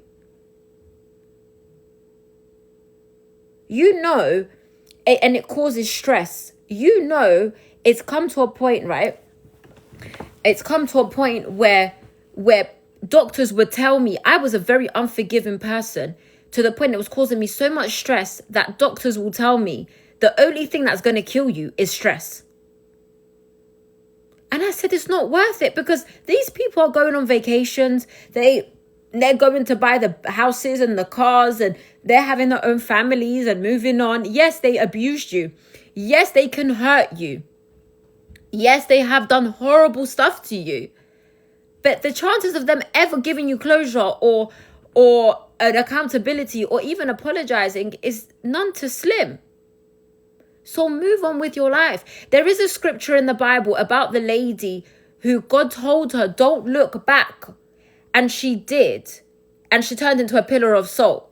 That's not just a story. That's a message within the story to say, if you keep looking back with unforgiveness, if you keep looking back with bitterness, you will become bitter like a pillar of salt. Because salt is the most bitter thing you could, the most, bitter thing that you could ever have, taste. Hard question, but are you angry at God for not saving James? God can't save what he created. It's when I believe, as much as it breaks my heart, I love my husband to bits, right? But God knows your destiny before you were born, when you're going to be born, and when you're going to depart this earth. And I've said this before.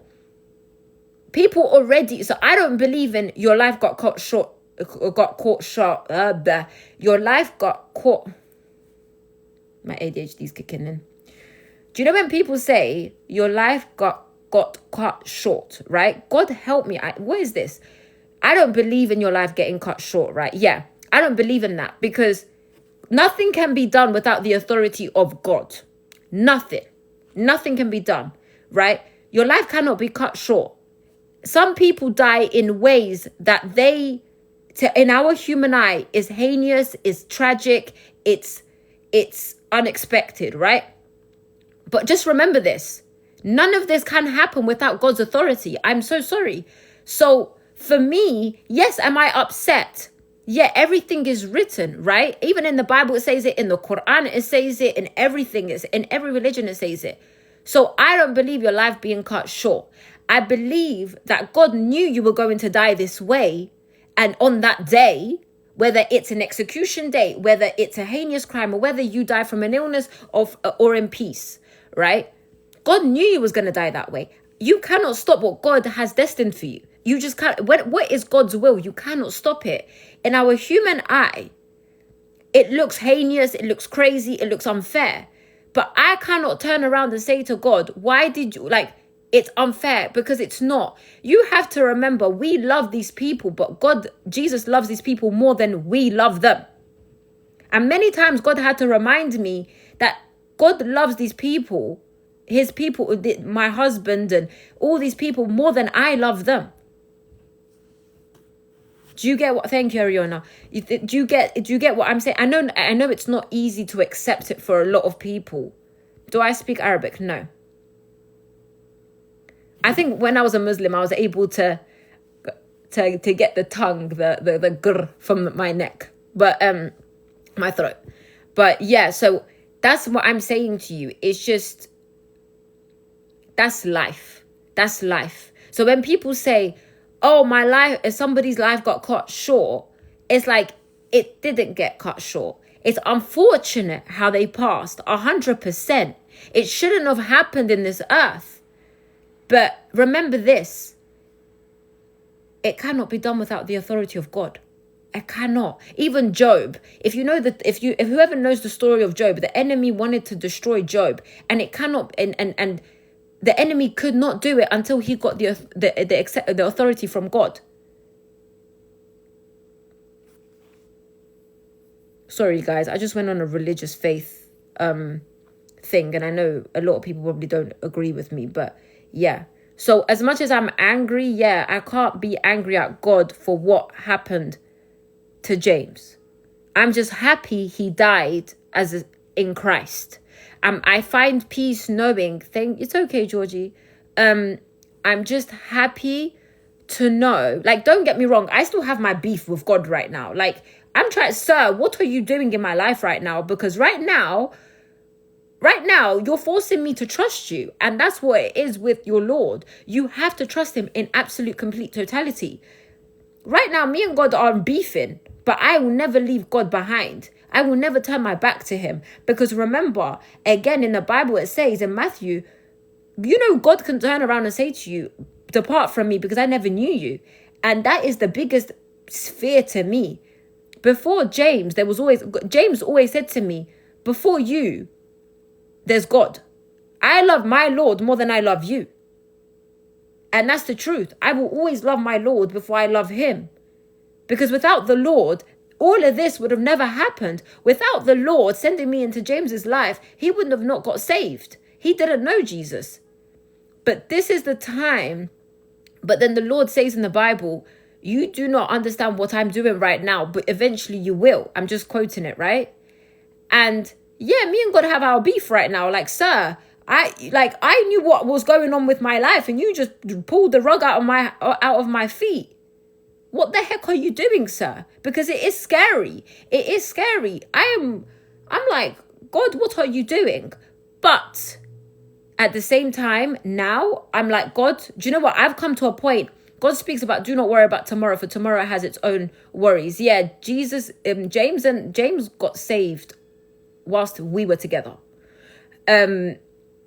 Yeah, but now I used to be that person. I used to have anxiety over the future. But guess what? Now I'm like, when things happen, I'm like, Lord, deal with it. Oh, that's so beautiful. That's so beautiful. Yeah. I hate saying that I taught him, but yeah. 100%. I'm like, sir, Judgment Day, me and you are having... He was baptized when he was younger, but he really, really wanted to get baptized. And this is what annoys me with the prison system when it comes to death row. To get baptized is super hard. Honey, all you need to do is pick up whichever book you want to learn about, and God will speak to you. That's what I truly believe. I gave my life to Christ in 2019. I'm not perfect, don't get me wrong. Like, God speaks about you fall 7 times and he will still pick you up. You will tumble. You can tumble, but he will never let you fall. I'll be honest with you. Obviously, I'm gonna be biased. I'm gonna say read the Bible. Read Matthew, Mark, Luke, and John. Those will teach you who Jesus Christ is and what he did for you. And then you need to just spend a lot of time talking to God, and he will reveal himself to you. Thank you, Mary.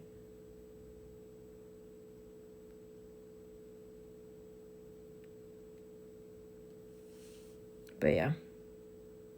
My opinion in Islam, yes, Serena, 100%. My opinion in Islam is it just was never for me. It's a beautiful religion, don't get me wrong. Like, it is absolutely beautiful. But I always believe that Jesus came into my life way before I even knew him, when I think about it now. And he's my Lord and Savior. Like, there is nothing in this earth that I will give my Lord and Savior away for. Yeah. The Gospels. Thank you, Destiny. Like, when I first met James said to me, oh, God does not need... Yes. I think, do you know what it is? It comes with wisdom. That's how I feel God speaks to you. It comes with wisdom. For example, right? If you're reading the Bible, like, especially when you are in your word, that's okay. That's okay. That's what Islam believes in. But Christianity is different, honey. As I was saying, right? When you are in the word and you spend so much time praying, it's like there are times where I felt so stressed out, especially in this situation, and scriptures in the Bible will come to me, random scriptures will come to me that is related to my situation. And that is God speaking to me. Like, you know when God is speaking to you, because it comes with the wisdom of his spirit. If that makes sense. And people think that prayer should be holy, thou shalt this and thou shalt that, right? And it's not like that. Like James, when I first met James, he was like, how do I pray? And I say, you speak to your God, your Father, like he is your best friend. He already knows how you feel. Is it possible for God to reject someone if he feels Christianity is not for them? There's a scripture in the Bible that James and I used to always speak about. Many are invited, but not many are chosen, right? Which means that it's not that God rejected you. It's just at that moment, you are invited. It is for your spirit to want to be there. But God does not reject nobody. It's like God does not, God cannot reject people. God even speaks about God does not tempt you. Listen, all you've got to do is speak to God. I will tell you this, it's as simple as asking God for help, right? Yeah, the Bible's never been easy. I'm not going to lie. I'm going to keep it real. The Bible for me to read is hard at times, right? Right now, I don't want to open the Bible because I'm like, what? Like, you're telling me that you are going to take care of me like the birds. You are telling me this, but yet my husband died. But then I'm being a hypocrite because God is like, have I not told you? Have I not told you that I love that boy more than you love him? No matter if you are his wife. But it's like, yeah, so I need to put my phone on charge. Like, I feel like it's as simple as asking God for help. God is a step away from you. And all you have to, when people say, I don't know where to start with prayer. Speak to him. Say, God, I need you. God, I need you. God, I need your help. And you will see him start showing up. All he asks for you is to call on to him. That's all he asks. He doesn't want a religious, chant. He doesn't want a dance. He doesn't want nothing. You don't have to perform for God. All you have to do, say, Lord, I need you. And you will see him show up in your life. I'm not even going to lie. Mark my words.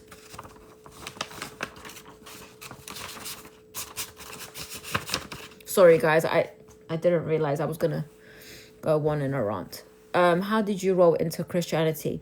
I think it came to a point where I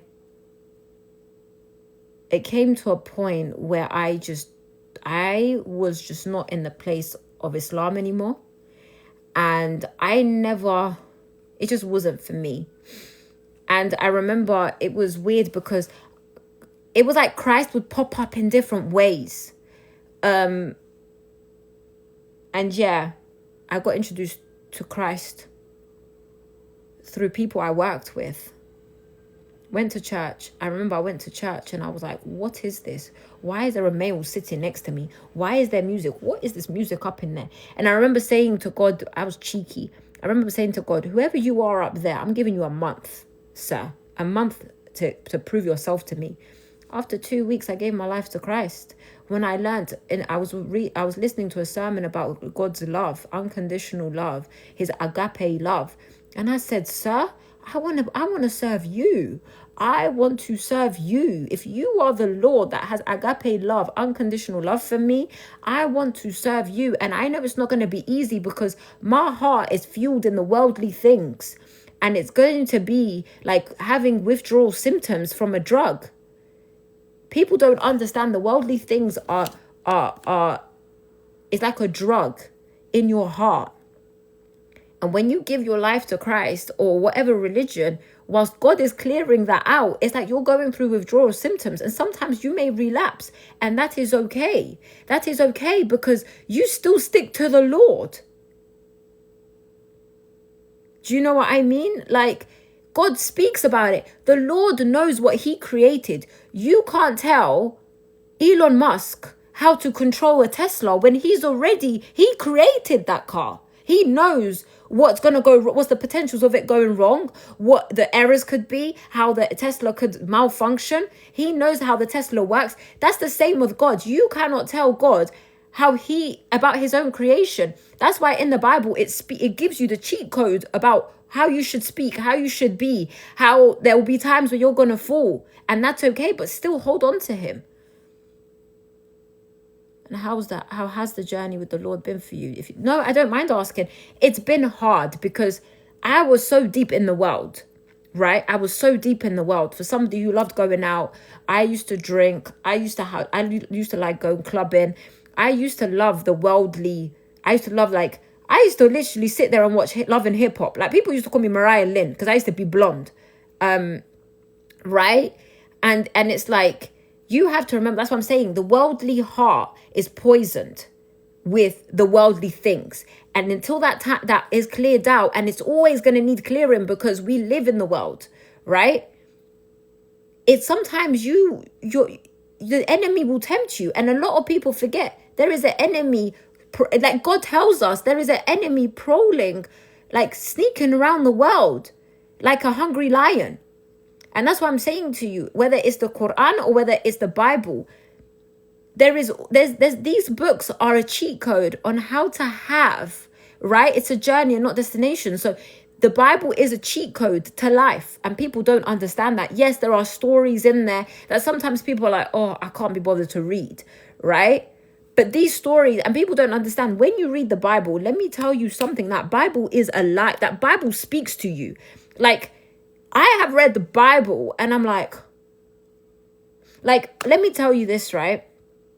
When James got saved, we took it super serious, and we would fast. We would fast the first weekend of the month. We would always fast. And I remember the first ever fast that James and I had, God told us to read the book of Esther. Bearing in mind, yeah, before that, people would tell me, oh, you remind me of Esther. You remind me of Esther. People used to call me Esther. And I used to be like, what? And I remember reading the first page of Esther, right? And I thought, damn, what is this craziness? Like, how can the king just kick out Queen Vashti because she wouldn't dance for him in front of his friends, right? And I remember I told my pastor, I was like, I don't want to read the book of Esther. What the heck is this craziness? And I remember James and I, we first fasted together. We did a 3-day fast. And literally, we grabbed the book of Esther to read it. And guess what? Esther saved Mordecai from execution. And it was like, I'm not going to lie, the book of Esther taught me and gave me the strength on how to fight in the journey with James. And I wish that James was saved from execution like Mordecai, but the book of Esther was my cheat code on how to deal with this situation. Then every time we would fast, we would always read a book. We read all our gospels together. And then we read Solomon, the book of Kings. We read book of Psalms. The book of Psalms also has the prisoner's prayer. Psalms 1, 2, 3. Yeah. No, Psalms 142. Sorry, Psalms 142. And it's like, James and I, like when I tell you, and I can tell you this, James and I being together pulled us closer to Christ than keep pulling us further. And that's why it showed us, I don't know what to say about the priests. I'm not even going to lie. Each to their own. But yeah, I'll shut up now because I just turned it into a sermon. I'm passionate about it. I'm not even going to lie. I've seen Jesus Christ do miracles for me. And yes, he may have not done this miracle today, but God does not make no mistakes. God loved James so much, and people that sit there and say that James is evil and James is this and James is that. God knew that James was going to leave this earth on April 30th, 2026, right? But God loved James so much that he said, no, I need you to get saved before you depart this earth.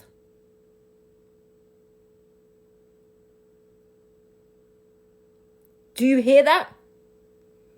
God knew James was going to leave this earth April 30th. He knew. He knew before we all knew. You know, James was supposed to leave. You know, James was, they've tried to request James execution dates 2 times from 2022, right? He didn't get them. And then he ends up getting a date on, and they were all April 30th, by the way. He was actually supposed to be executed last year, April 30th, and the year before that, April 30th. And it didn't happen. You know, James had a spontaneous lung collapse, and he survived it.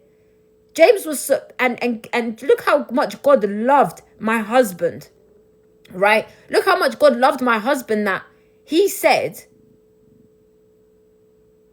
about 3-4 months.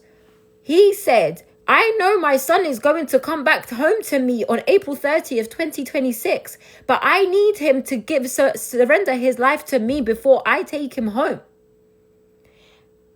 Yes.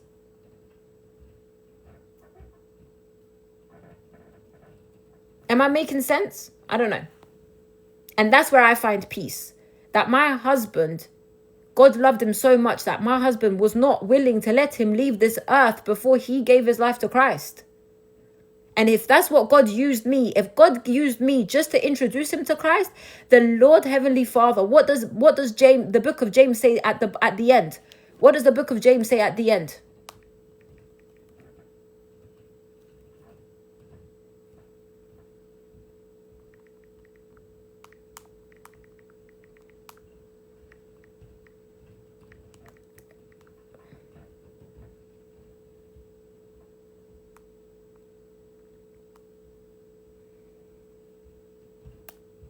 Right at the end, it says, I need to read NIV because I'm not going to lie.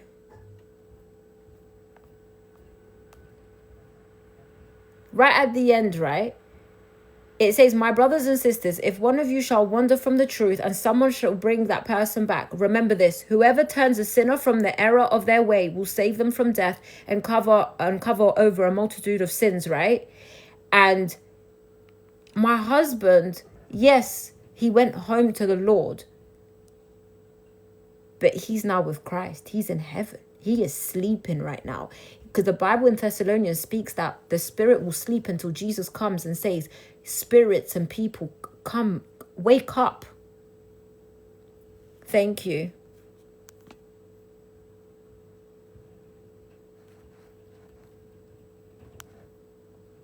I was Muslim before. I was supposed to do an Albanian live today, but I think I ended up speaking English.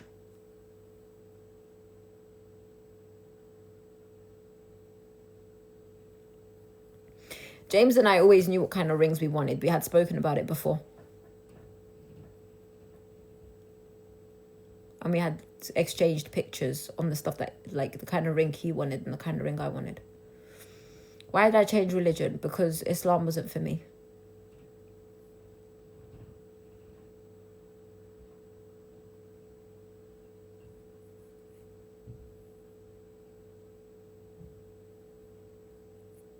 Thank you. Thank you. But I don't want to sell Christianity like as soon as you get saved, it's angelic. You have to remember there is still an enemy. He's still going to tempt you. He's still going to attack you. He knows your weaknesses. He knows how to get to you. You just need to stay prayed up. You need to stay in the word. Yes, I was Muslim before. I was born Muslim because I'm a Kosovan. So like the people that sell and say, oh, I'm a Christian and I am perfect. And I look at me, holy as thou, hallelujah, hallelujah. I'm like, we do not know, but only the Lord knows what you're doing in your private time. What you are doing in your private time.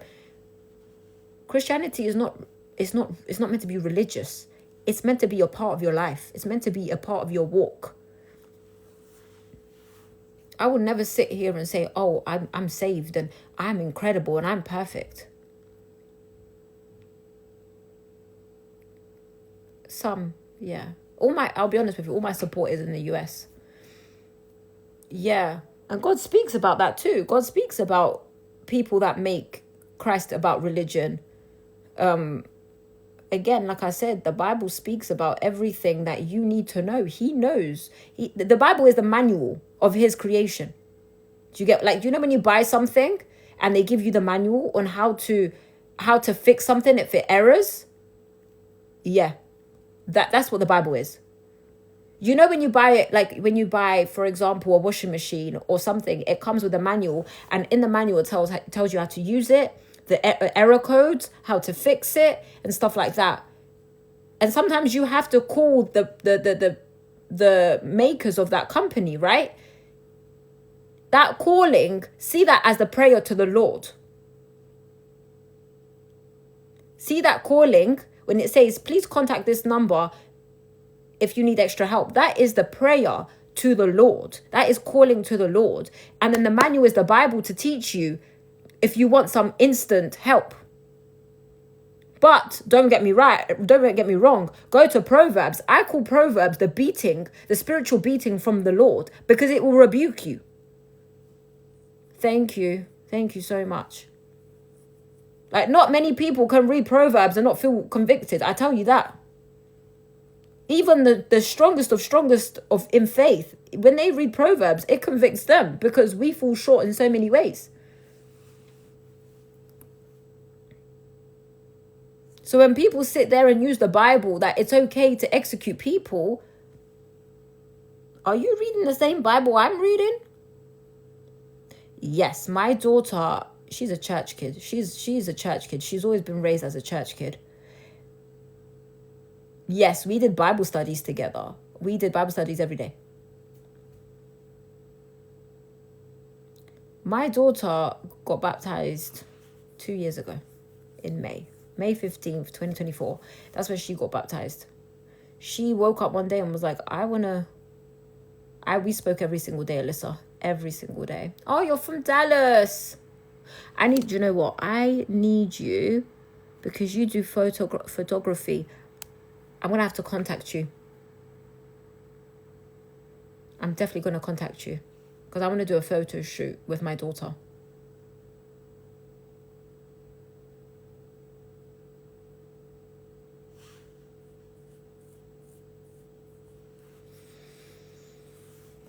So yeah, I'm very passionate when it comes to Christ. I'm not even going to lie. Like, yeah, me and bro are beefing right now, but the beef that me and Jesus has, it brings me... Someone said to me, even though you're beefing with Christ right now, as long as you're still thinking about him and talking to him. What? I fear judgment. What? I'm not even going to lie. Like, as much as I'm excited to see Jesus when he comes back, and I'm going to hug that man so tight because I know I'll be safe, I am fearful.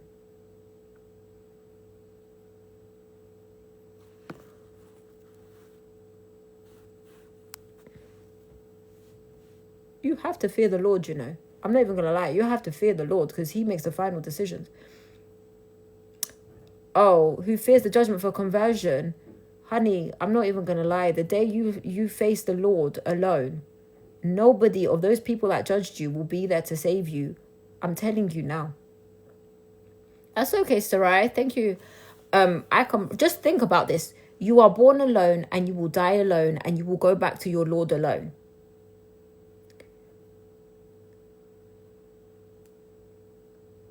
Oh my God, Caitlin, maybe we should hold each other accountable and read the Bible and you guys can pick a book. But honestly, if you fear what the judgment of people, like I get judged, I get judged for giving my life to Christ because majority of my life, people knew me to be Muslim. I used to wear a headscarf, but I think for me, it's very, very straight up. Like all these people that are judging me today, they're not going to be there with me. They are not going to be there with me when the Lord says, did you do this? And you did this, and you did this, and you did this, and you did this. What? I'm going to look back and behind and everybody don't care about you because they're more worried about their own sins. Like, I can't turn around and be like, James, can you help me? He's going to be like, no, sis, listen. You answered to your Lord. Yes, you are my wife. Yes, we were one in the spirit, but you still got to answer to our Creator. Even James can't save me. Okay, you can message me. I know I tell people to message me, but I do get quite a lot of messages, humbly. It is. Do you know what it is? It is therapeutic to my grieving because then I know that I'm still rooted in Christ. Yeah, I think I'm going to pick a day where we can just grab a book in the Bible or we can start with the Gospels and then we can read them and then we'll just go through it. Affletship på fårligship på stadnok fårligship. Tittar här kommer bonni livership. Okay, honey, just please message me. My email's on my bio as well, if anything. So just either email me or message me. But yeah, it helps me process talking to people. Nestra e bojni livership. Veç mos u bëni do njerëz po ma prishin e tani s'po du me bo live shqip se po bëhen shumë të fleqt. According to Jesus, you didn't open your legs, so you are not married. Are you hearing yourself? Are you hearing yourself? Are you seeing and are you hearing yourself? Yes, I did confirm. I did convert to Christianity.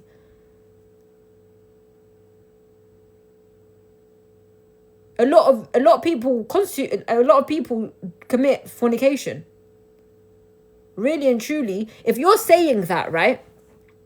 If you are saying that, do you know for the people that actually do consummate before marriage, according to Jesus, you are married to that person. But yet, so how many times have you been married then?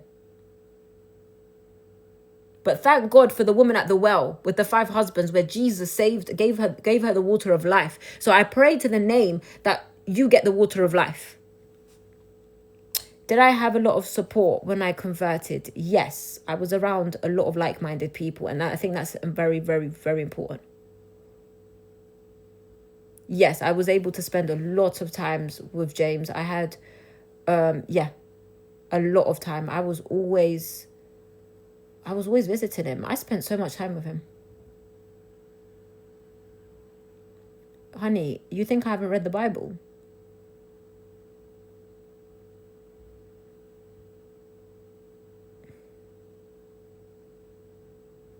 You're trying to educate me, but then again, like I said, if you've slept with somebody before marriage, before the ceremonies that everybody does, then how many times did you get married? It's not about consummating. Like, what the heck are you talking about?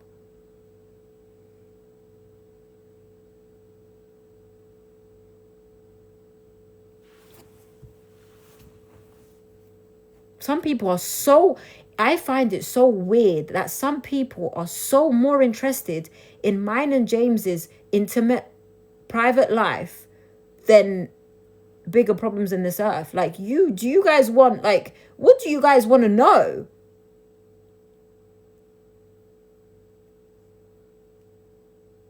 Oh, okay.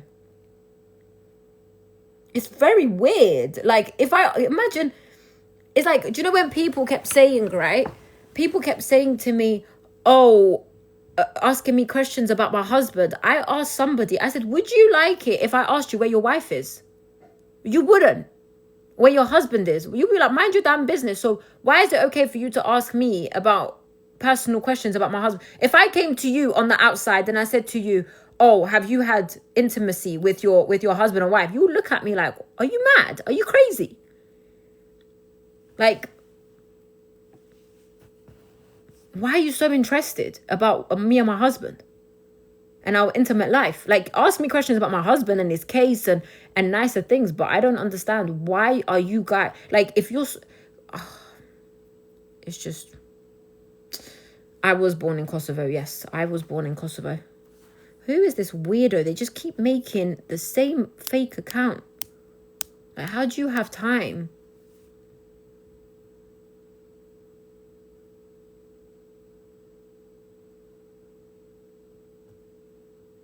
How am I doing since? Look, this will show you. My face will show you how I'm doing. I am doing horrible. But by God's grace, I'm pushing through.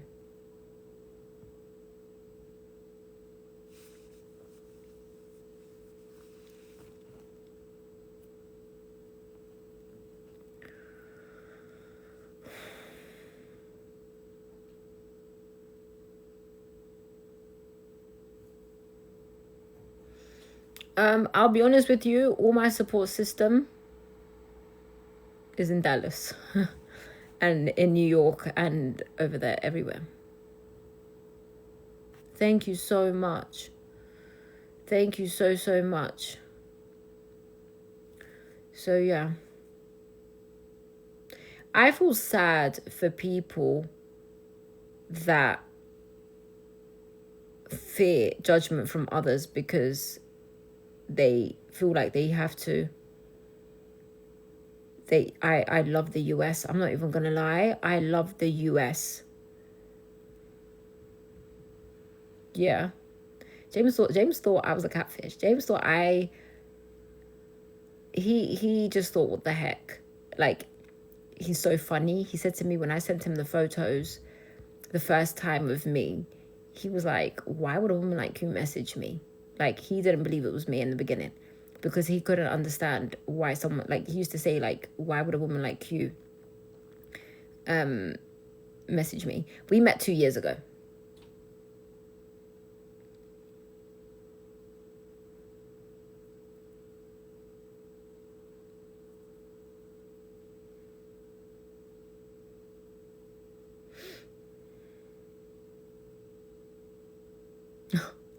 Good evening, Kimberly. I did follow you, Alyssa, didn't I? Yeah. Oh, you look so cute in your picture.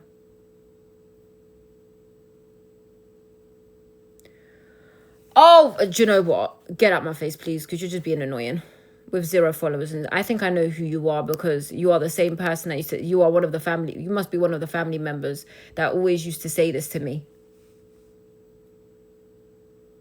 Again, it's always your own people.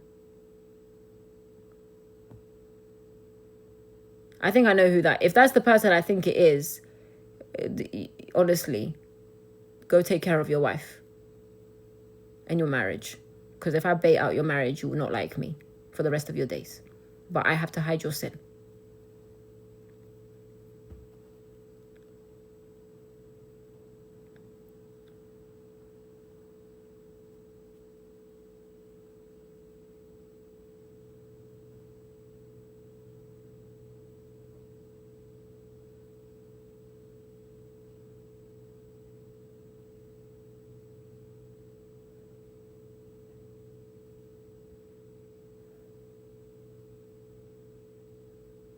Do you know what, guys? Guys, please tell me to shut up because I talk a lot, right? One thing that people need to understand, yeah? When people talk crap about you and they gossip about you, remember, that person has dirt on them too. Nobody is clean. That's why I tell people, mind your damn business and stop talking bad about other people because you have dirt too. And if somebody finds out your dirt, you will be embarrassed. That's why I tell people, mind your business about what other people are doing and about gossiping them. Because everybody has dirt on them. Nobody is clean. Remember this. Like, you know, people have become, I'm not even going to lie, like, I am a CSI. Like, me, I will find, if I can find my husband's dad, biological dad, with no name, no nothing, in a space of 2 weeks, best believe I can find your dirt very, very quickly. But one thing I can tell you now is, when people gossip about you, don't act like you ain't got dirt. Because if I go above and beyond, I'm a very determined kind of person. If I go above and beyond and get information on you, I will find out who your baby dad is. If you're in who your side chick or your side man is, I will find out even what your grandma did back in the day. So don't play with me. I'm telling you now, and not even just me. There are people in this earth that will go above and beyond to find your dirt and bait you out. So that's why I just keep my mouth shut. Because none of us are clean. Right? 100%. Thank you, Kimberly.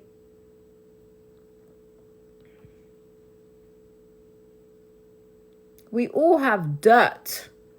Like, dirt on each other. So it's like, oh, you want to talk crap about me? Okay, 2 seconds. Let me find information on you. And that's why people choose to go on fake profiles. Remember this. There's a reason why people hide behind fake profiles.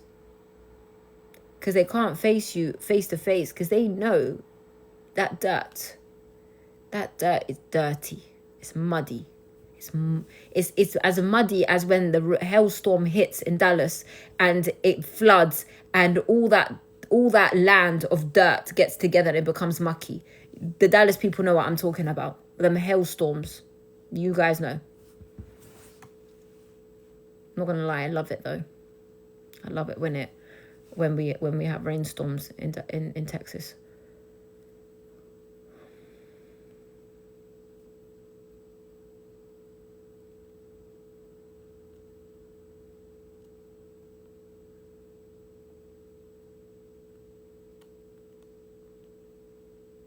So when I tell you, don't ever let somebody hold your past against you. Don't ever don't ever allow anybody make you feel like they are holding something against you. I'm that kind of person. Nobody can talk crap about me. Do you know why? Because I will be the first to speak about it. It is my testimony. It is my testimony, and it's under the blood of Jesus. So let me beat you to it, because I will tell you myself. Don't ever let anybody condemn you or hold you back from living your life because you're worried about what people are going to judge you of your past. As long as you are not living that life, as long as you are not committing any illegal activity, as long as you are not hurting anybody and you're not hurting yourself, and it's in the past, you have overcome that sin. Sister, brother, run for your future, because we only live in this life once. Tomorrow is not promised. Tomorrow is not promised. I tell my daughter all the time, mind your business and act like you ain't seeing nothing. Act like you ain't seen nothing. If it's your friend, advise them. If they don't want to take the advice, pray for them. But mind your business and drink your water, sis. Stay hydrated.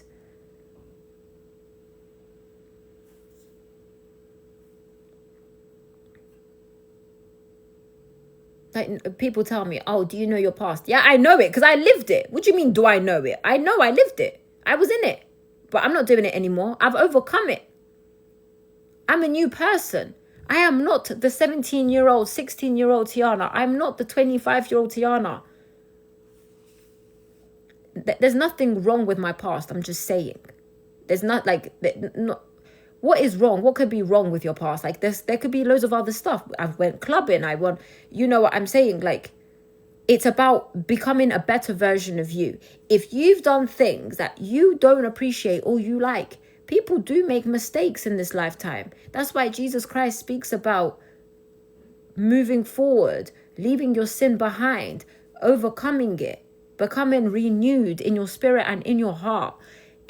If you don't have to have an extreme past, I'm saying anything, right? When people try to use that against you, okay, but you have a past too. But I'm not going to hold that against you. I'm going to move forward. Because somebody said, like, about judgment from others. What? I don't care. I don't care. By God's grace, yes, I'm on Instagram. By God's grace, I am here today. I don't drink. I don't smoke. I don't go clubbing. Even before my tragic situation, I love being at home. But I can tell you, about 10 years ago, your sister was out.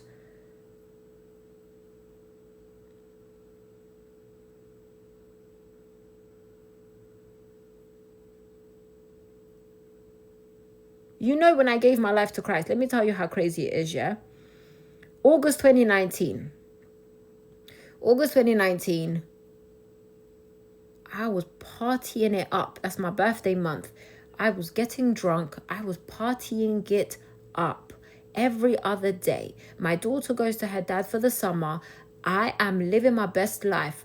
I am partying it up. What party was I not in? What drink was I not drinking? December 2019, I got hit. Boom. I gave my life to Christ. I met him in 2024.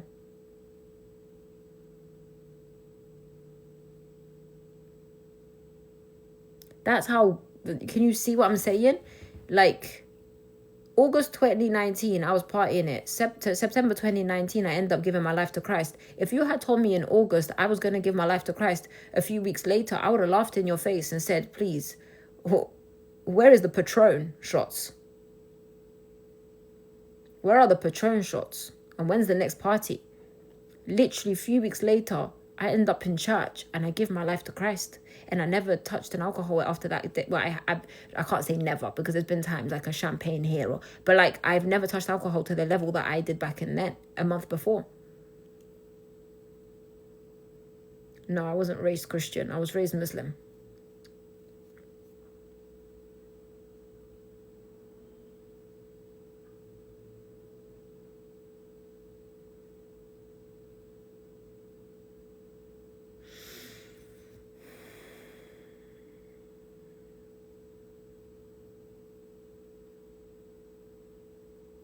Nestra kommer hi live eller kommer bo live Shqip?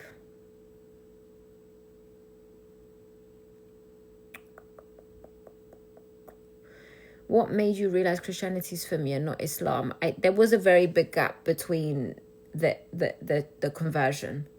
So, sa ora. Me Kosovo dhe me Evropë ora 8.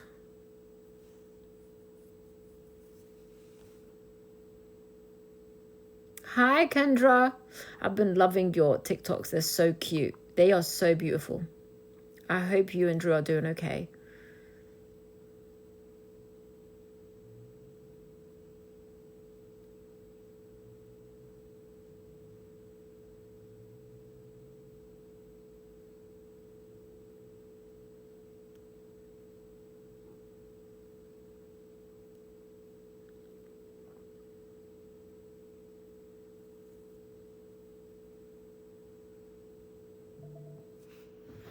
But yeah,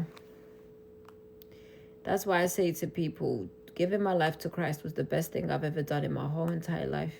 I will do it again and again and again.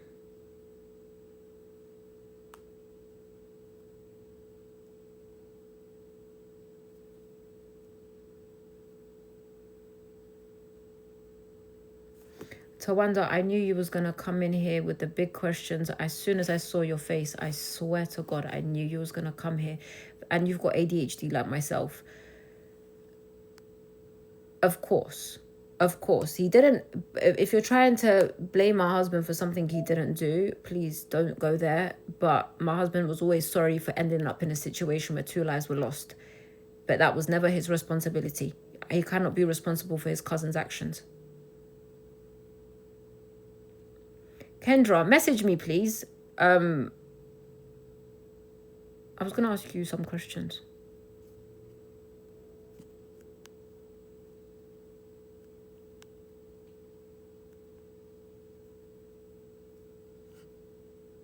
Oh my God, this person just makes so many fake accounts. Lord have mercy. His cousin, by the way, people don't understand, his cousin's been confessing. He just wasn't putting it on paper. He just wasn't putting it on paper because he was so scared. He was so scared that he was going to end up on death row. And because they weren't giving James an execution date, they tried to give James an execution date 2 times from 2022. So because they weren't giving James an execution date, he wasn't putting it on paper. But once he got an execution date, that's when he jumped in and was like, I need to stop this because I did this and James didn't do it.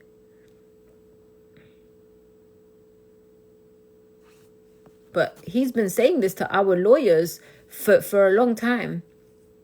Yes. Yes. There's a lot happening in the background right now. And just to let you know, thank you, Tawanda. Just to let you know, right? It's easier. Nothing happens to him. No.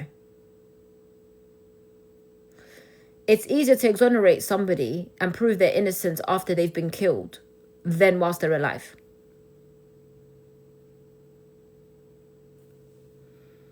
Do you know what I'm going to do? Guys, for my moderators, can you put emojis as a filter? Like, are you able to like filter that nobody can send emojis? Because this person has made about 20 different accounts.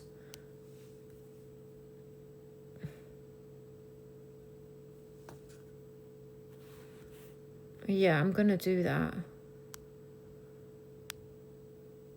This person just keeps making loads of fake accounts. Oh, Gatimete Bukra. Oh, I'm definitely following you.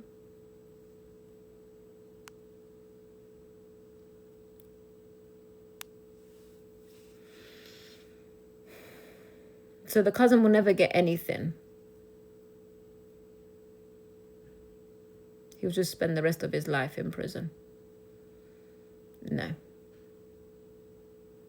He can't, I don't believe he can even face me. Po, ka mundësi. Është ma let mu shpalli pa fajshëm mas vdekjes se sa ti je i gjallë.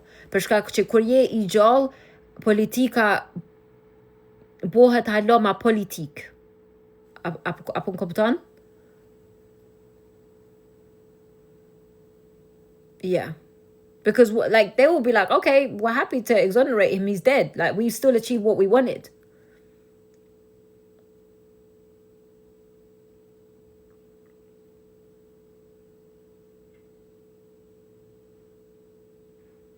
Pak ma mirë jam, po si qysh me thonë, mërzia nuk heket.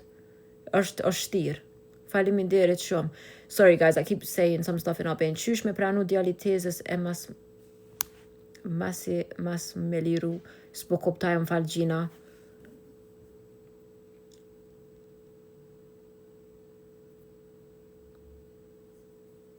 E mos më liru.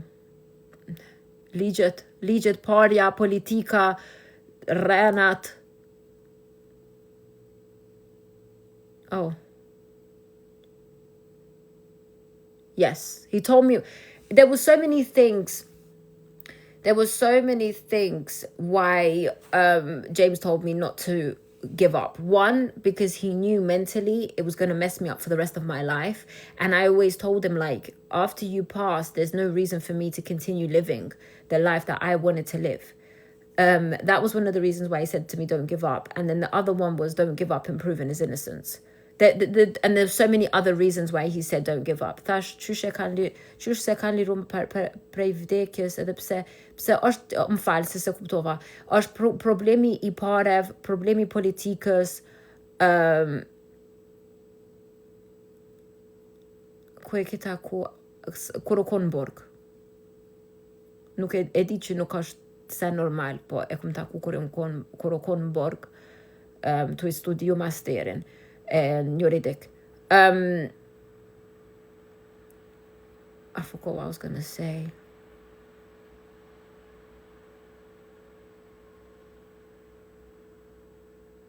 Kur gjë nuk ndodh.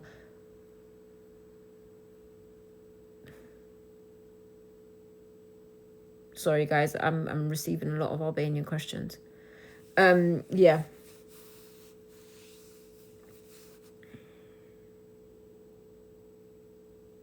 Yeah, Dallas Morning News. They like Dallas Morning News even saved us from the lies about how when the state media try to say, oh, he died peacefully, like, because they were trying to make me look crazy. That lady, I forgot, I think her name was Amanda or Vanessa or something.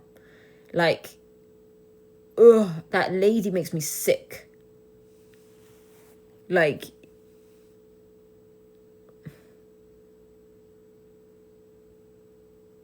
okay, Donna. Thank you so much. See you, Nestra. Nestra ka më converse Shqip live.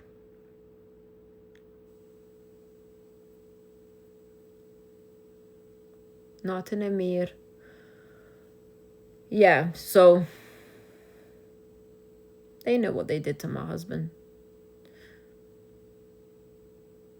2 vjet. Shumë shpesh kum taku.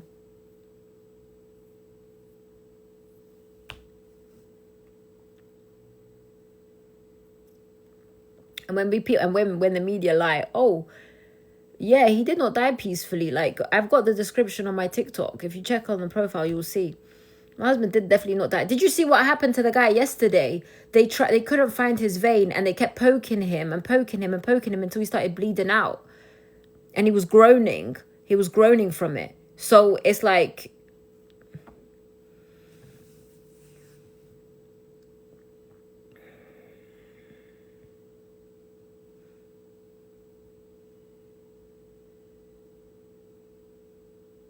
s'ka drejtësi kërkon. Kej pa drejtësi është. Si në Kosovë, si në Amerikë, si ku të shkoj shka pa drejtësi. Veç doja me dalla vere ma shumë.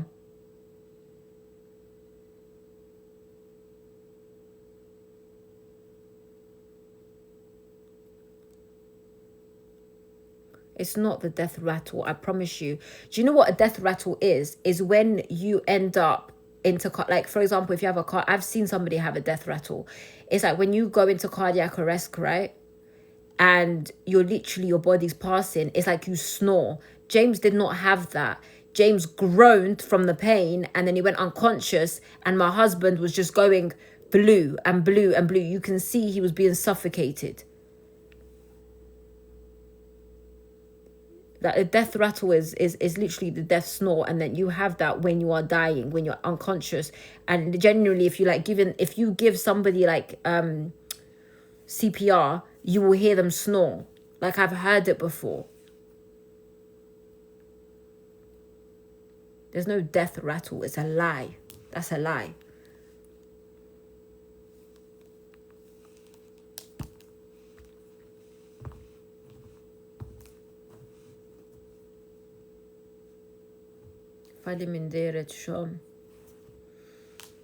Gosh, how do I end up on live until past midnight? This is crazy.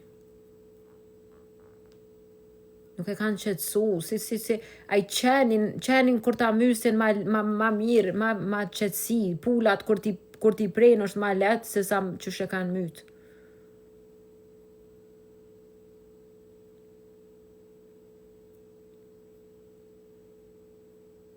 Yeah, that's true.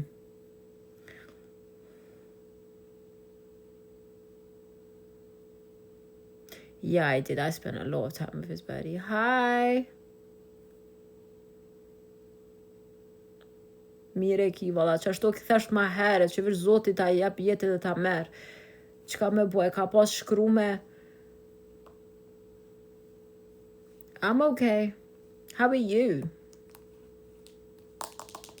Lonushe. I love how us Albanians love to add the sh at the end. Yes, my first and last time to touch him. No. Yeah, look what happened to Tony. That was crazy. The calls were $20 to $25 a day. Messaging wasn't bad.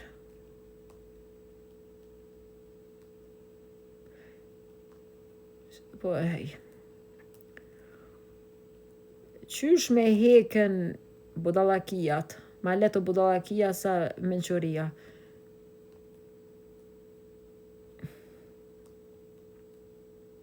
Yeah, he did get a tablet. No, 25 cents. No, I can't remember how much it was for messaging. No, honey, Texas charge you for calls. Texas charge you for calls. $180 a call, Kendra. Is that for general population? Because, honey, it was $266 for our calls at half an hour. Yeah, we would message, but we would always send each other one message every single day. So when he wakes up and when I wake up, we wake up to messages. But ka hek, shumë ka hek të dhënë shpirt, ka bërtit. Para se mi u hub vedia. I don't know. I think it was for the death row inmates because it was $266 for a call. So that's a half an hour call was $266, and they kept increasing it. Yeah, you guys are lucky because it was definitely not $180 for us. Yes, death row inmates can only call between 2 o'clock and 8 o'clock. Yeah, so we would message each other once a day. So we would wake up to a message, and then until then, obviously the time that they were allowed to call me, he was allowed to call me. So yeah, so we always messaged once a day. Unless there was like an emergency or something happened or whatever, then yeah. No, they don't have unlimited access to the internet. They don't.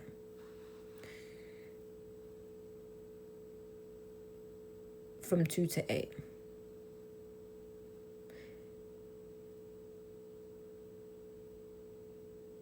Yes, I did. I did speak about Tony's execution. No, Texas time. So 8 p.m. Texas time. 2 p.m. to 8 p.m. Central time. If I was in the UK, it would have been 8 p.m. for me to 2 a.m. So because it's a 6-hour difference. Whereas general population, Kendra, general population are like from 6 a.m. to midnight, right?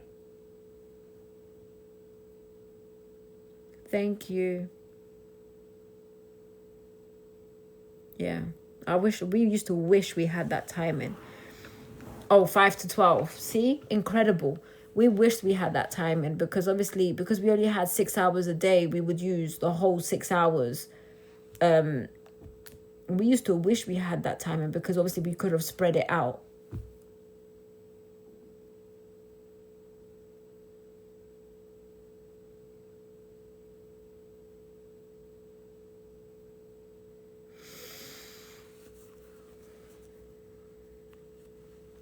No, I'm not in Texas right now. I'm gonna be back very soon. Yeah, I would stay up till 2 a.m. sometimes to talk to him because with death row inmates, you just don't know.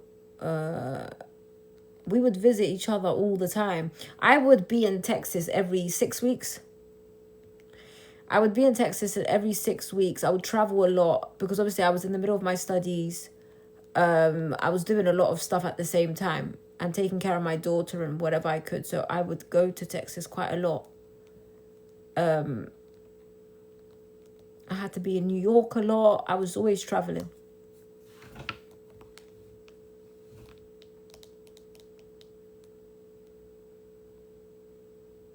Yeah. I'll be honest with you. I go live when I would have been on the phone to James. Yes, a comedy for me need voice. A kamenitis yom. Sorry, when were they or how often? What do you mean? I would see him twice a week.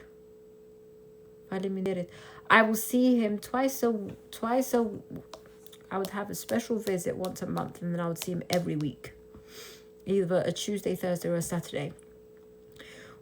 Can I ask, general population when is their visitation days? Because for death row it was Tuesday from 8 to 4:45, 4:30. Tuesday, Thursday. Oh, okay, Saturday, Sunday. And then on Saturdays we had evening visits. And we would always book the 7:45 to 9:45.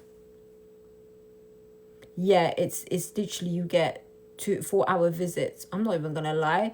Those CEOs, they used to let me stay longer than the 4 hours. Sometimes I would stay 6 hours with James. Nestra kommer hin live eller med fullköp. Really? 8 p.m. to 12? Or like 8 a.m. to 12? Oh no, honey. I became best friends with those CEOs. There was one time it was supposed to be a 2-hour visit. I ended up staying for the whole 4 hours from 12 to... Oh, no. I'm not even going to lie. There was, one time I got there at 12:30. I was supposed to leave at 2. I end up leaving when it closed at 5.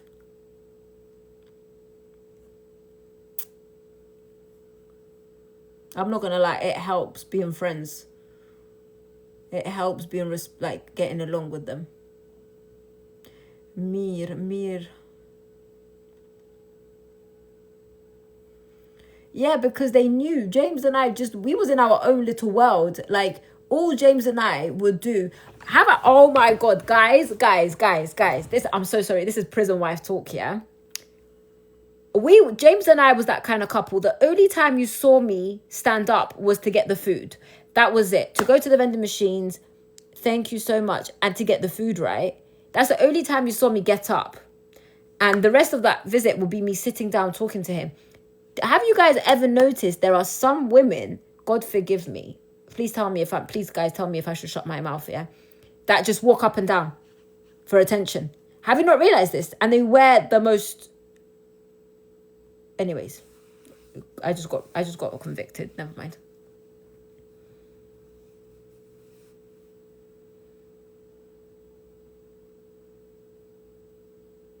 No, I just got convicted by the Holy Spirit. No, I wasn't able to hug him during the visits. I wish I was. What? But I feel like I've been told that even in general population, they're very strict about touching the inmates. No, you had to give the food to the COs and then they would give it to him. Remember, in death row, no. in death row, they are in little cages, like booths.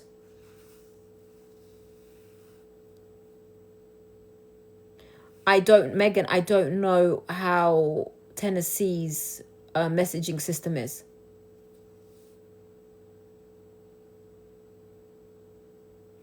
Yeah. Yeah, so segregation have the same thing. No, it was always private conversations, but obviously all conversations are monitored. 6 months. It was Texas. Let me tell you something. Texas won't even let you wear a wedding ring unless you walked in the prison with a wedding ring. Like Texas, when people don't understand how... Kendra, please tell them. Texas is one of the worst systems to have a family member in. Like, they won't even let you... They won't let you do nothing. You can't even set... Like, they just made rules about sending books.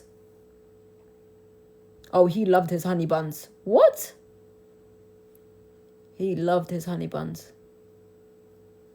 Yeah, Texas is the worst. Yeah, like, if you know... Texas is horrendous. Unless you are married, legally married, you will always be his friend. They don't have girlfriend. They don't have... well, boyfriend if you're wife or whoever nowadays. Yeah, never mind. You are only a family member, immediate family member, a friend or spouse. Hey.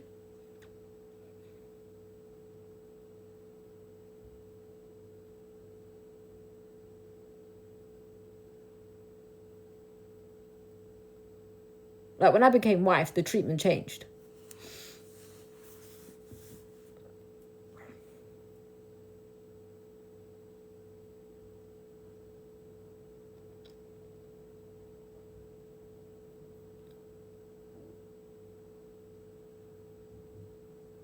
Books.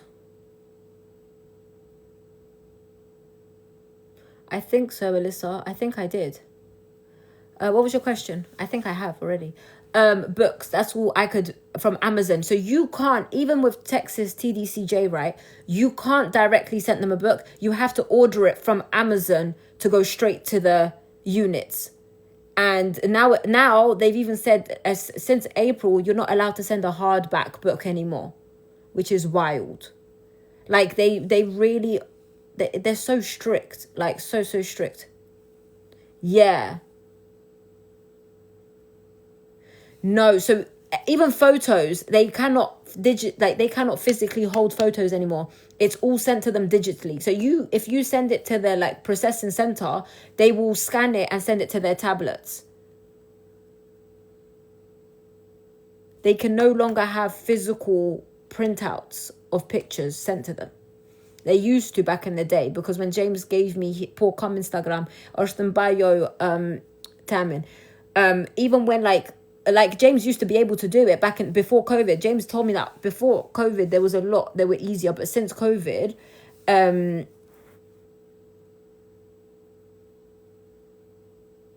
oh, okay. That's weird, because with Polensky unit, they didn't allow it regardless. With Polensky unit, even with what do you call it? With Polensky, I don't know about some units, but even with Polensky unit, even if you sent photos, they would scan it to James, because we've tried. They would scan it. So I'm not sure when it came to... Do you know how many times this person has made so many accounts? Like, when I mean like so many, in the last 2 hours, they've made about 20 accounts. Same person.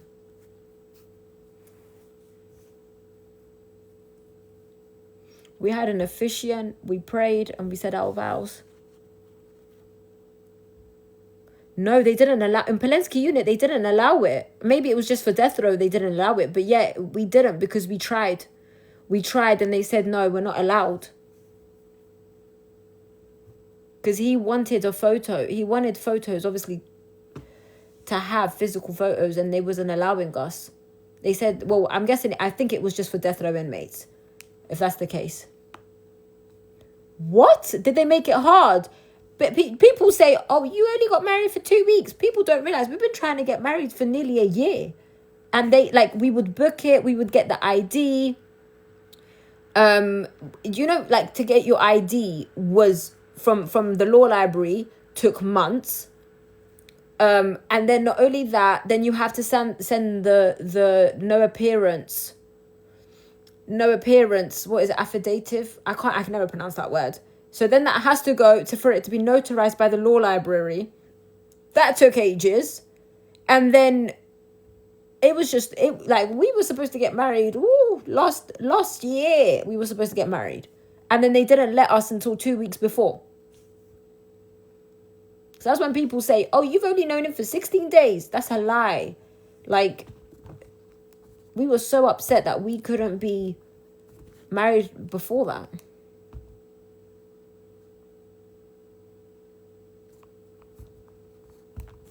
Some people must think this is crazy.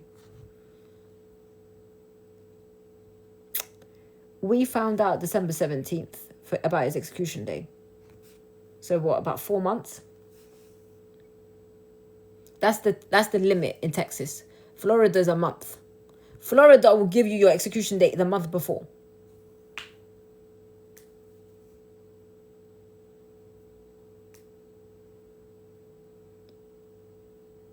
I've heard of Clayton Lockett.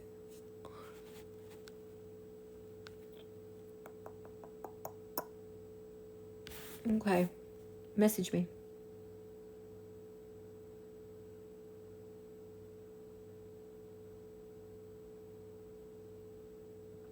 Girl, don't even get me started. Do you know what they used to do? Do you know what they did a couple times? You know, the law library kept asking him, are you sure you want to get married? Until James pretty much told them about themselves.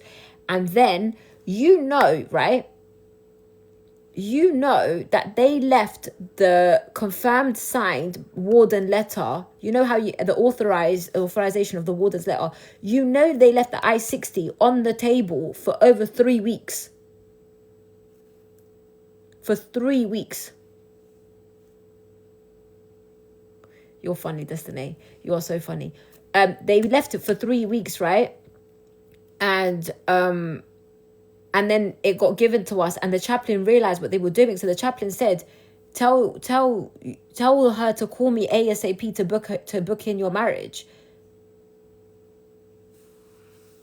Oh, they were too much up in our business. Like, are you sure you want to get married? JB, are you sure you want to get married? JB. And he was like, well, who the heck are you to tell me what I shouldn't do? Like, your job is to be a CO and make sure the prison is safe. Why are you asking personal businesses?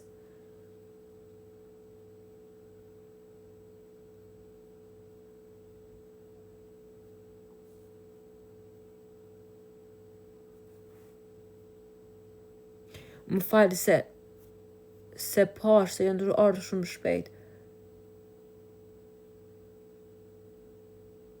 Nuk e di me të kallëzu drejt.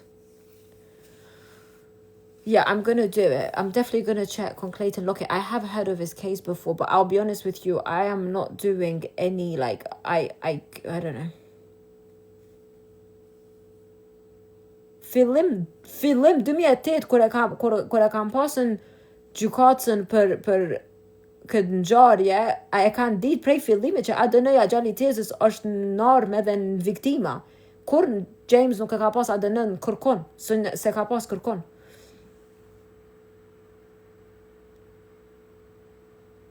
Oh my goodness me. I'm sorry to hear.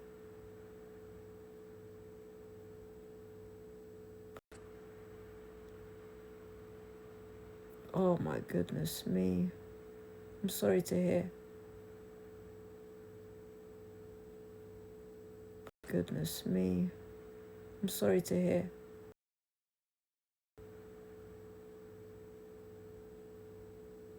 Goodness me. I'm sorry to hear.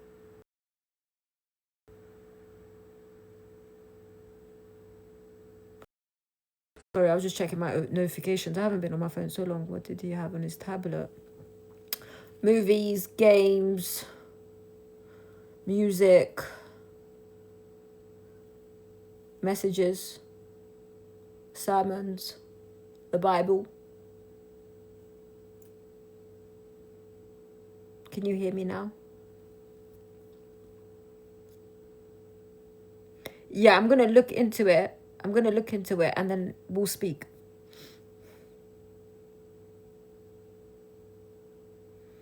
Thank you, Amy. I'll be honest with you, right? Obviously, I studied law. I did my law degree here and in New York, right? So I did part law degree here and part I was an exchange student in New York. That's how I got into an American law, right? And then I studied Texas law and the American Constitution. And then I did my training in the death penalty in the US, predominantly training about the Texas death law, death penalty. So I used to say to James, right, and I was very deep in his case. I became very involved in his case because obviously his legal team knew I had the knowledge and I knew the skills and I knew how it works. So I used to say to James and I used to say to everybody else, it is my biggest blessing to have the knowledge, but my biggest curse. Because sometimes even though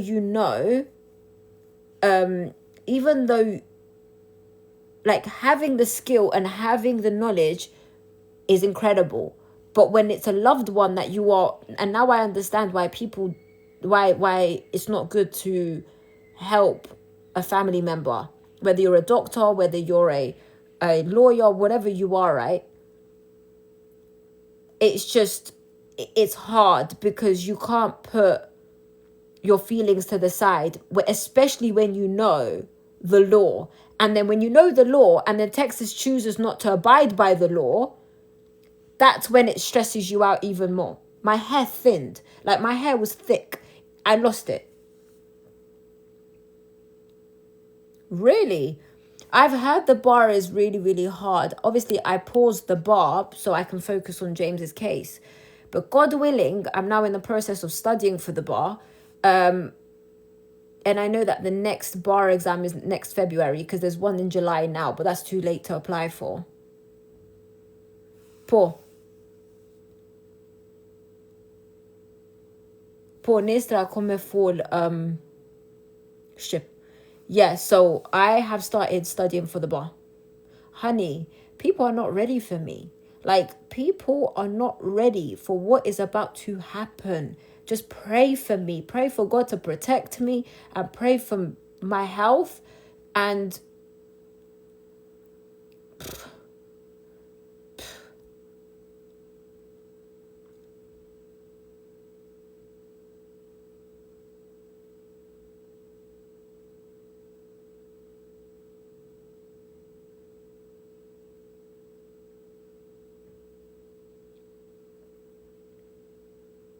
I've stopped working right now. I can't, right? Obviously, with my anxiety and stuff that I deal with, I definitely cannot work at the moment. Thank you so much. Thank you. Thank you. My husband would be happy to hear these compliments. He'll be like, I told you, babe. What? Let me tell you something. I said I was speaking to James's lawyer today. Like, him and I are super, super close. He's such a great guy. And him and his family are incredible. And we were just talking about it. And I said, why don't I use my skill and my knowledge to the benefit of what has happened? And the thing is, it's like now, it's not like I'm just advocating for the death penalty. I'm advocating it because I lived in it. It was part of my life. So it's like the fire is different. The fire is different. So when I come to you, I'm coming to you because I know the shoes that I've stepped in. I watched my husband be executed. Best believe it's a different passion. It's a different heart. Like, every lawyer is incredible. Don't get me wrong. There are some incredible lawyers, and I know some incredible lawyers and advocates. But my passion is different. And somebody said to me, right? Somebody said to me that you are the 0.1% of people that are able to experience what you experience. And yes, it's not good, but my passion is different. My fight is different. You can't sit here and tell me something about the death row, the death penalty, when I'm sitting there saying, I've seen it with my own two eyes. And the problem is that people want to make you look crazy, because when you speak up about this kind of stuff and they want to hide the truth, it's easier for them to dumb you down and make you look crazy. So they are not offended. And there's no way, by God's grace, he gave me this. He gave me this. Sometimes it malfunctions sometimes, but he gave me this.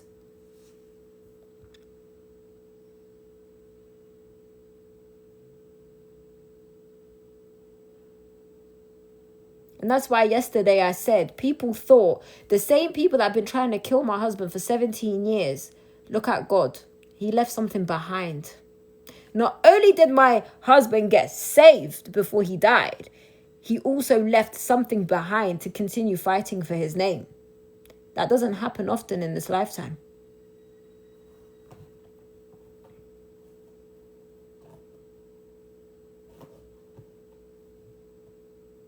Pun Borgost.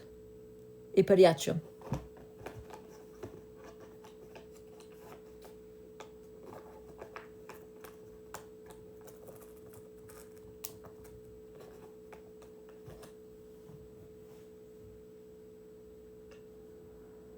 Thank you, Anya. May God bless you.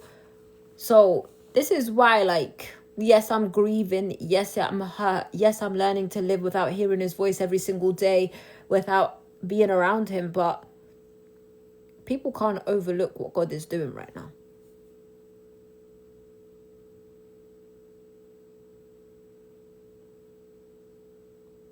Pom Borgosh I Periaccio.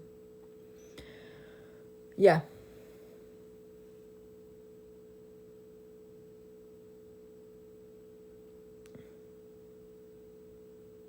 And now they're obsessed with me. Gosh, if you see the stalking that they do on me. Oh my goodness me. Thank you so much. Thank you.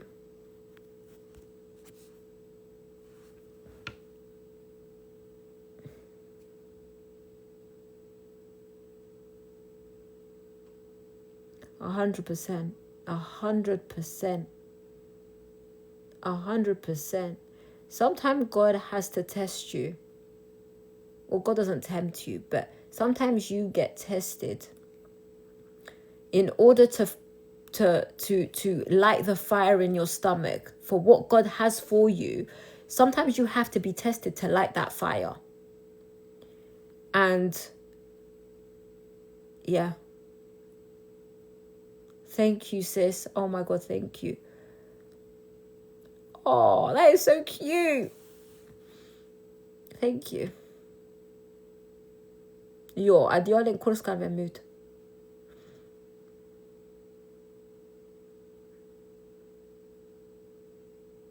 Yeah.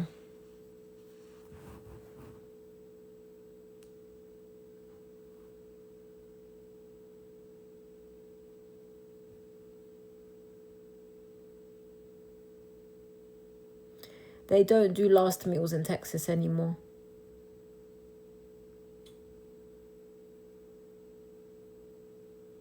I hate the fact that I don't really care for pimples, but it's so annoying that I have one right here.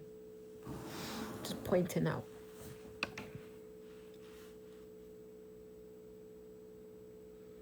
Honey, I will always go hard for James because he deserved it.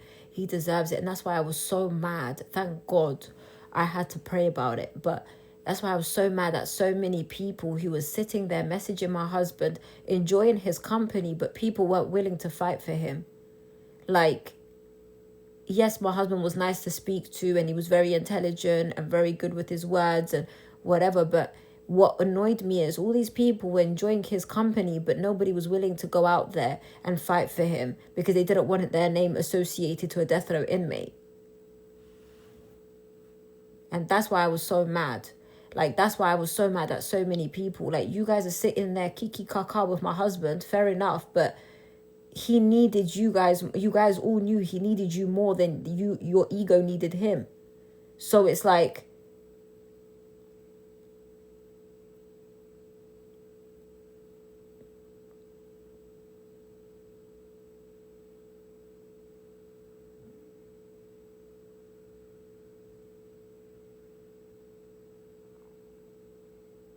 He didn't get a last meal. Texas don't do last meals anymore, guys. They haven't done it for a few years. The last time they did a last meal in Texas. Let me search it up for you guys. In 2011, thank you. Thank you. Sorry, you're quicker than me. 17 years. Well, it would have been 18 years next month.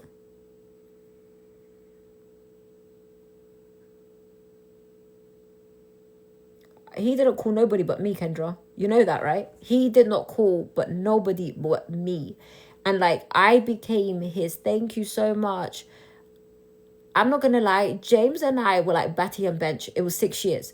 James and I, we were like literally gorilla glue to each other's hips.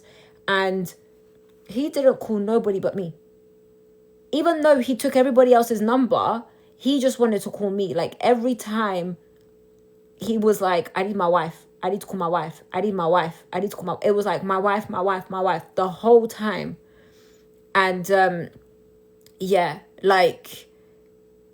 It was interest. I've never like... And this is why one of the reasons I just kind of like... I chose to be with him to the end. Because I knew I was his comfort. Even though we knew I was not going to be able to handle it properly... I was his... He wanted me to be the last voice and the last face he looks at. And that's what we had agreed from the beginning. We look at each other until the last breath.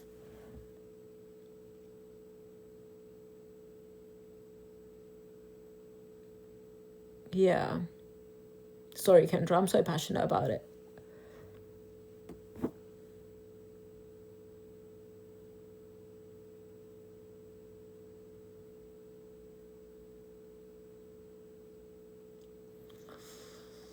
It's interesting. It was so interesting. That's okay, Kimberly. Yeah, he was just...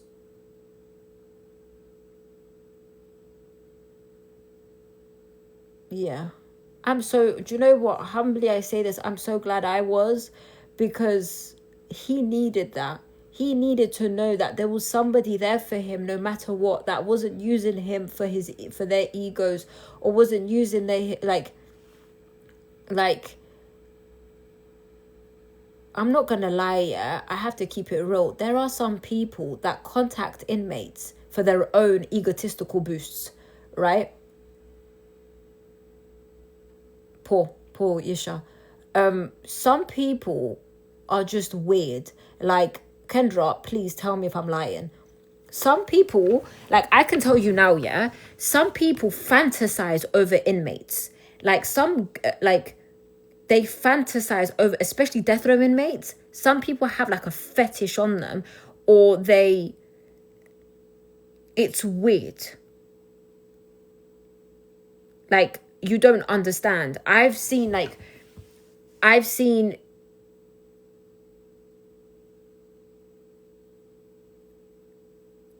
yeah, like when I mean, like, literally, when I tell you, some people have a fetish, I'm being super serious, with inmates, right?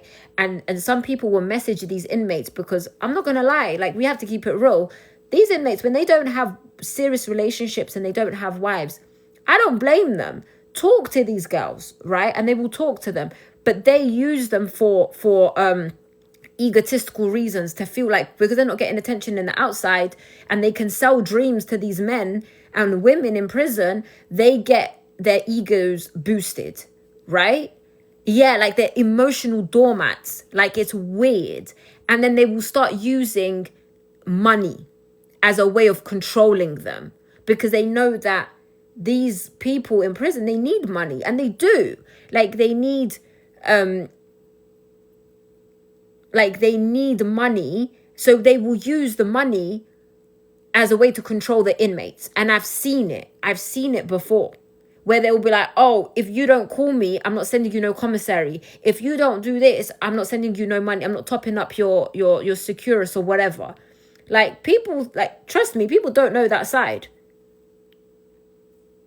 Or like girls, I will tell you one thing, yeah.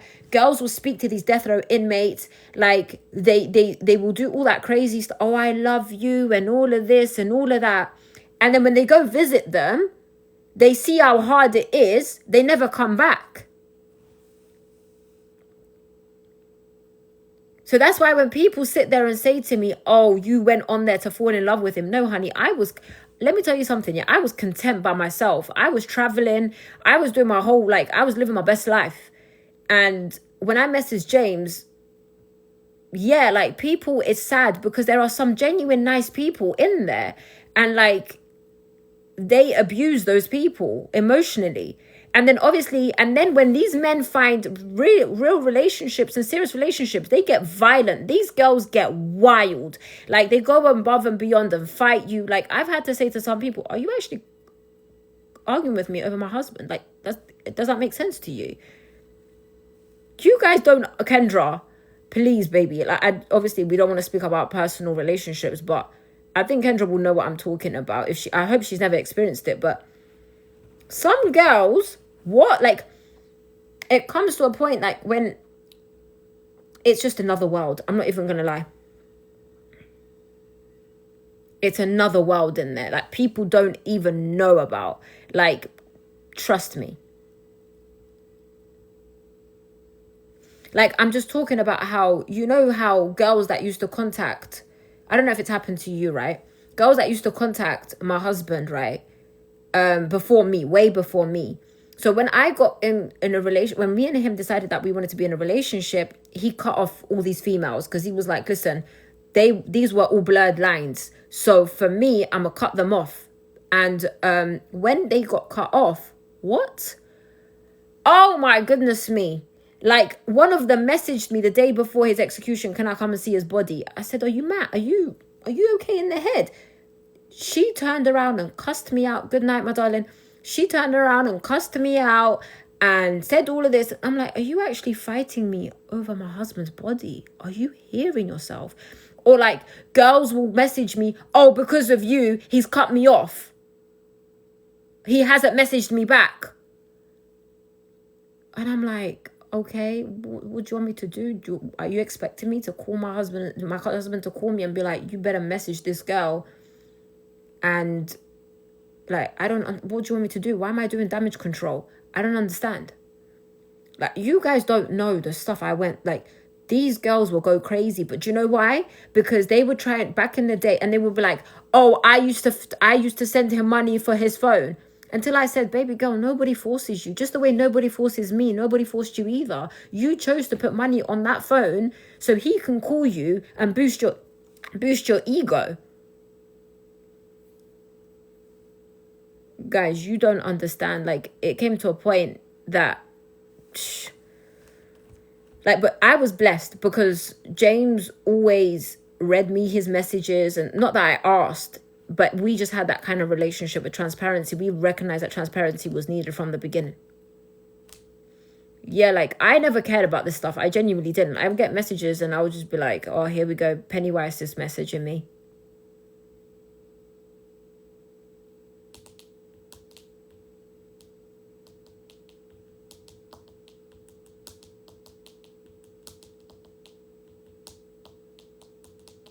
I don't care.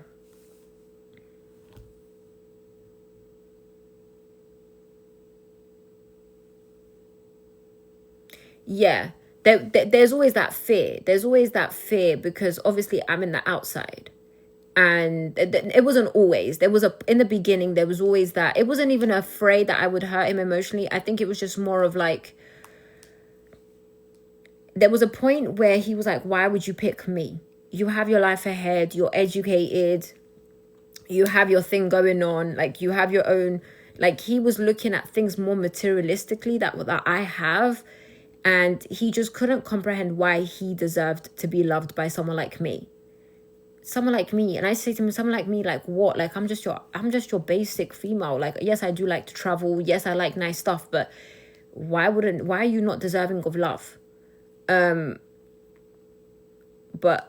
eventually, very quickly, he realized that that's not even my character. No. This is Texas, honey. This is Texas. Thank you.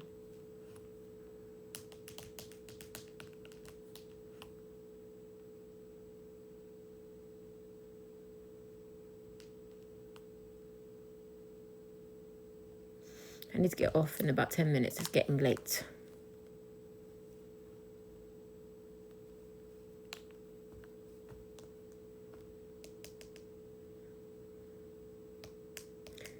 Good afternoon. I'm okay.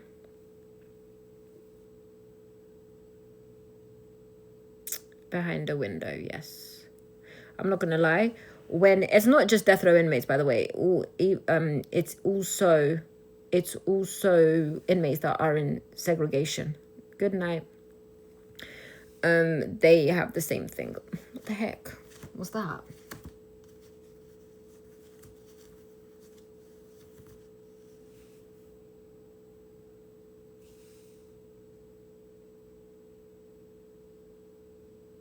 I don't know yet. I don't know where I'm gonna stay because obviously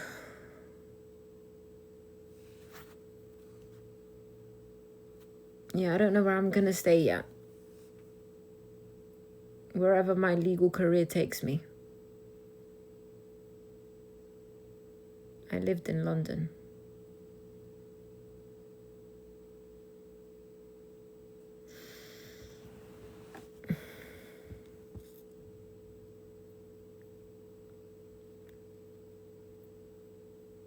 Thank you, my darling. Thank you. I am getting off in 10 minutes.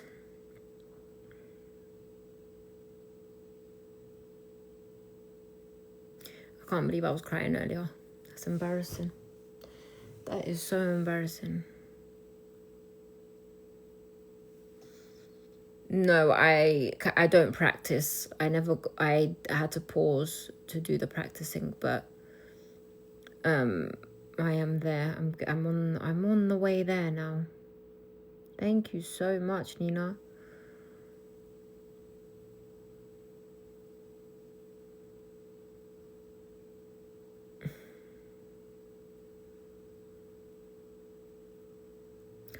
Oh my, this is why I don't like the summer. You keep the windows open and all of a sudden you everything comes in here. No, I'm not embarrassed. I'm not embarrassed. I wrote out to James when I'd started my master's in international human rights law. And obviously I'm not a student. I've graduated a long time ago. I finished law school. I graduated 2 years ago. I just need to do the bar now. I just literally need to do the bar. Do you know what? I'm not even going to lie. A part of me still wants to finish off my master's and get my PhD. But I think just to say that I've got it. But I feel like I'm not at that place anymore. I just want to get the bar done and be a qualified practicing lawyer. And just go from there, really. Just go from there. So I think right now I'm going to focus on getting the bar done since I have the grades to be able to apply for it, to do the exam. Thank you so much, Adorna. And then maybe someday I will choose to still do my master's and do my PhD.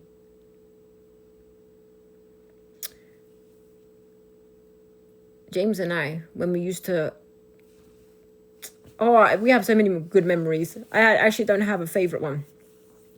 I will focus on capital murder, but I will not do appeals anymore. I won't do the appeals process because I hate the appeals process in the States, but I will do litigation and trial. So my main aim is, by God's grace, please pray for me, because they say don't tell people your goals. But God willing, I will be able to continue advocating against the death penalty and then also go into litigation for capital murder cases to ensure that people do get fairly tried. A fair trial is super important to me. So, yeah. And to ensure that there is no racial disparities in the court. Yeah. So that's what I want to specialize in. Racial disparities against racism in and having a fair trial in a capital murder case. Thank you. Guys, I want to be the best lawyer in capital murder. Best defense. Let me make myself clear. Best defense lawyer in capital murder. Because Texas Department of Criminal Justice are a pain in the butt. They didn't let us... We were supposed to get married last year. Yes.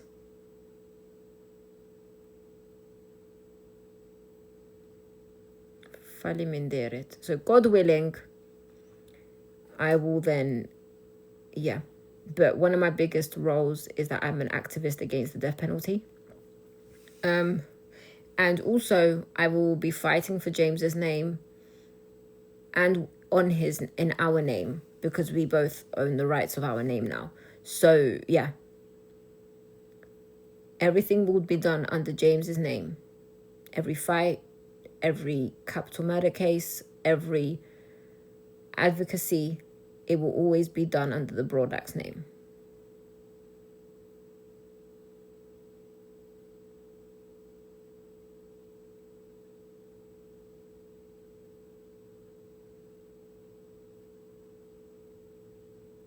But I need people to continue fighting as well. I need people to be educated. I need to ensure that people are educated in the death penalty, the real truth in the death penalty.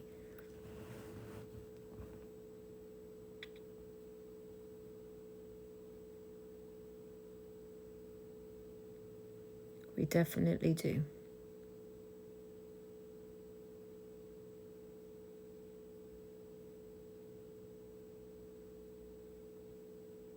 I'm just letting myself grieve right now. It's only been just under a month that my husband passed away. It's the DPIC website, so Death Penalty Information Center. It has a lot of... Good night, Selena. Thank you so much. I'll be praying for you too. The Death Penalty Information Center is a website where you have all the statistics, all the information, scheduled executions for the next 2 years. Thank you. God bless you too, Yvonne. So yeah, so if you want any basic information on the death penalty, go to DPIC website. At this point, I just always promote them, but that's my job to do. Yeah, DPIC, guys.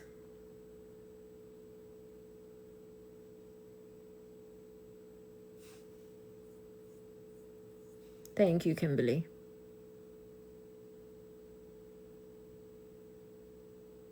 I told James about you, actually, Kimberly. He really appreciated everything that you were doing for him, the advocating you were doing for him. So he definitely knew of you.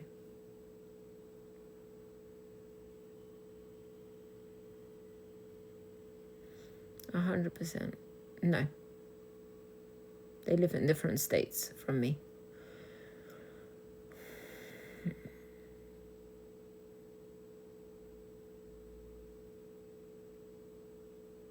Yes, I did. He's blessed. He's super blessed. I'm so happy for him. I'm so happy for him. Tony deserved it. Tony's case was a bit similar. It's quite similar to James's, but it's just that they didn't have the DNA. He needs DNA testing, whereas we had the DNA.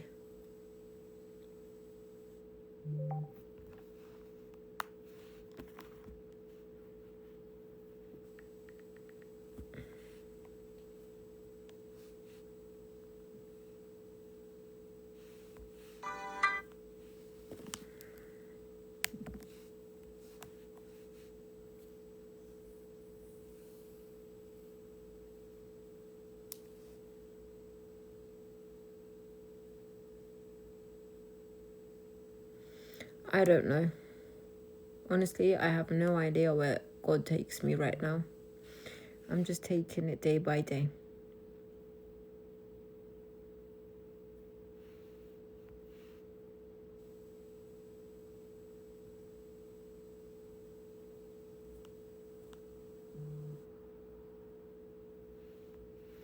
Day by day, my sister. Day by day.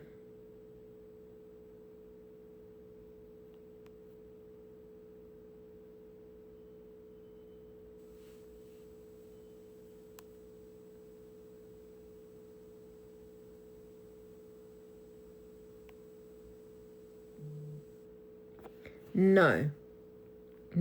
I feel like... Do you know what's so crazy? Do you know what's so crazy? People kept saying to me, how are you going to feel if it happens? And I used to say to everybody, I don't know.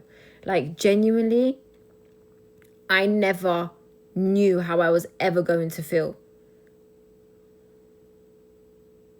I kind of very quickly had to accept that I have to let my body do what it needs to do in the process of grieving, if it ever happened. And now that it's happened, I just let my body kind of go with the flow, and just I'm not hard on myself. Like, obviously the Tiana in me wants to keep on fighting, and like I want to get up tomorrow, and even now I want to get on my laptop right now and keep on fighting, but my body's telling me no. So it's a case of like, I need to listen to my body before I listen to my ego and my passion and my strength, you know? And everybody keeps telling me you need to slow down.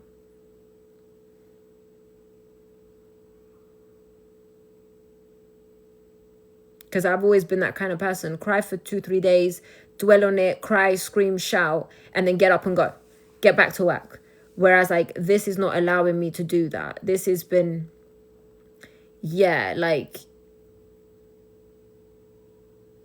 James and I were the same kind of people. We would have when we got when we got the execution date, December 17th, right? We said we know what we need to do. We cried and cried and cried for 3 days. We just cried and cried and cried for 3 days. Screamed, cried, whatever. After 3 days, we was like, are we done? Yes, let's get to work. And we got to work.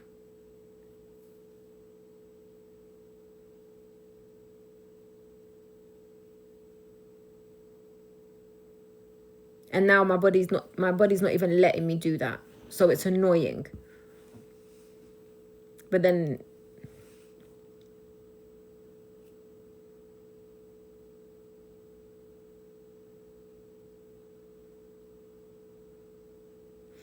Okay, guys, I am going to go off now. And yeah, God bless you all. May God protect you all. Tomorrow I am going to go live, but it is going to be only Albanian. Good night, my darling. Good night, Monica. Good night. Love you guys. May God bless you all. May God protect you. And stay prayed up, guys. Stay prayed up. Thank you. Good night. Good night. Edhe unë mëndzës po pres se ka njerë kënaqë na shqip të full. But yeah, good night, guys. Good night, Kendra.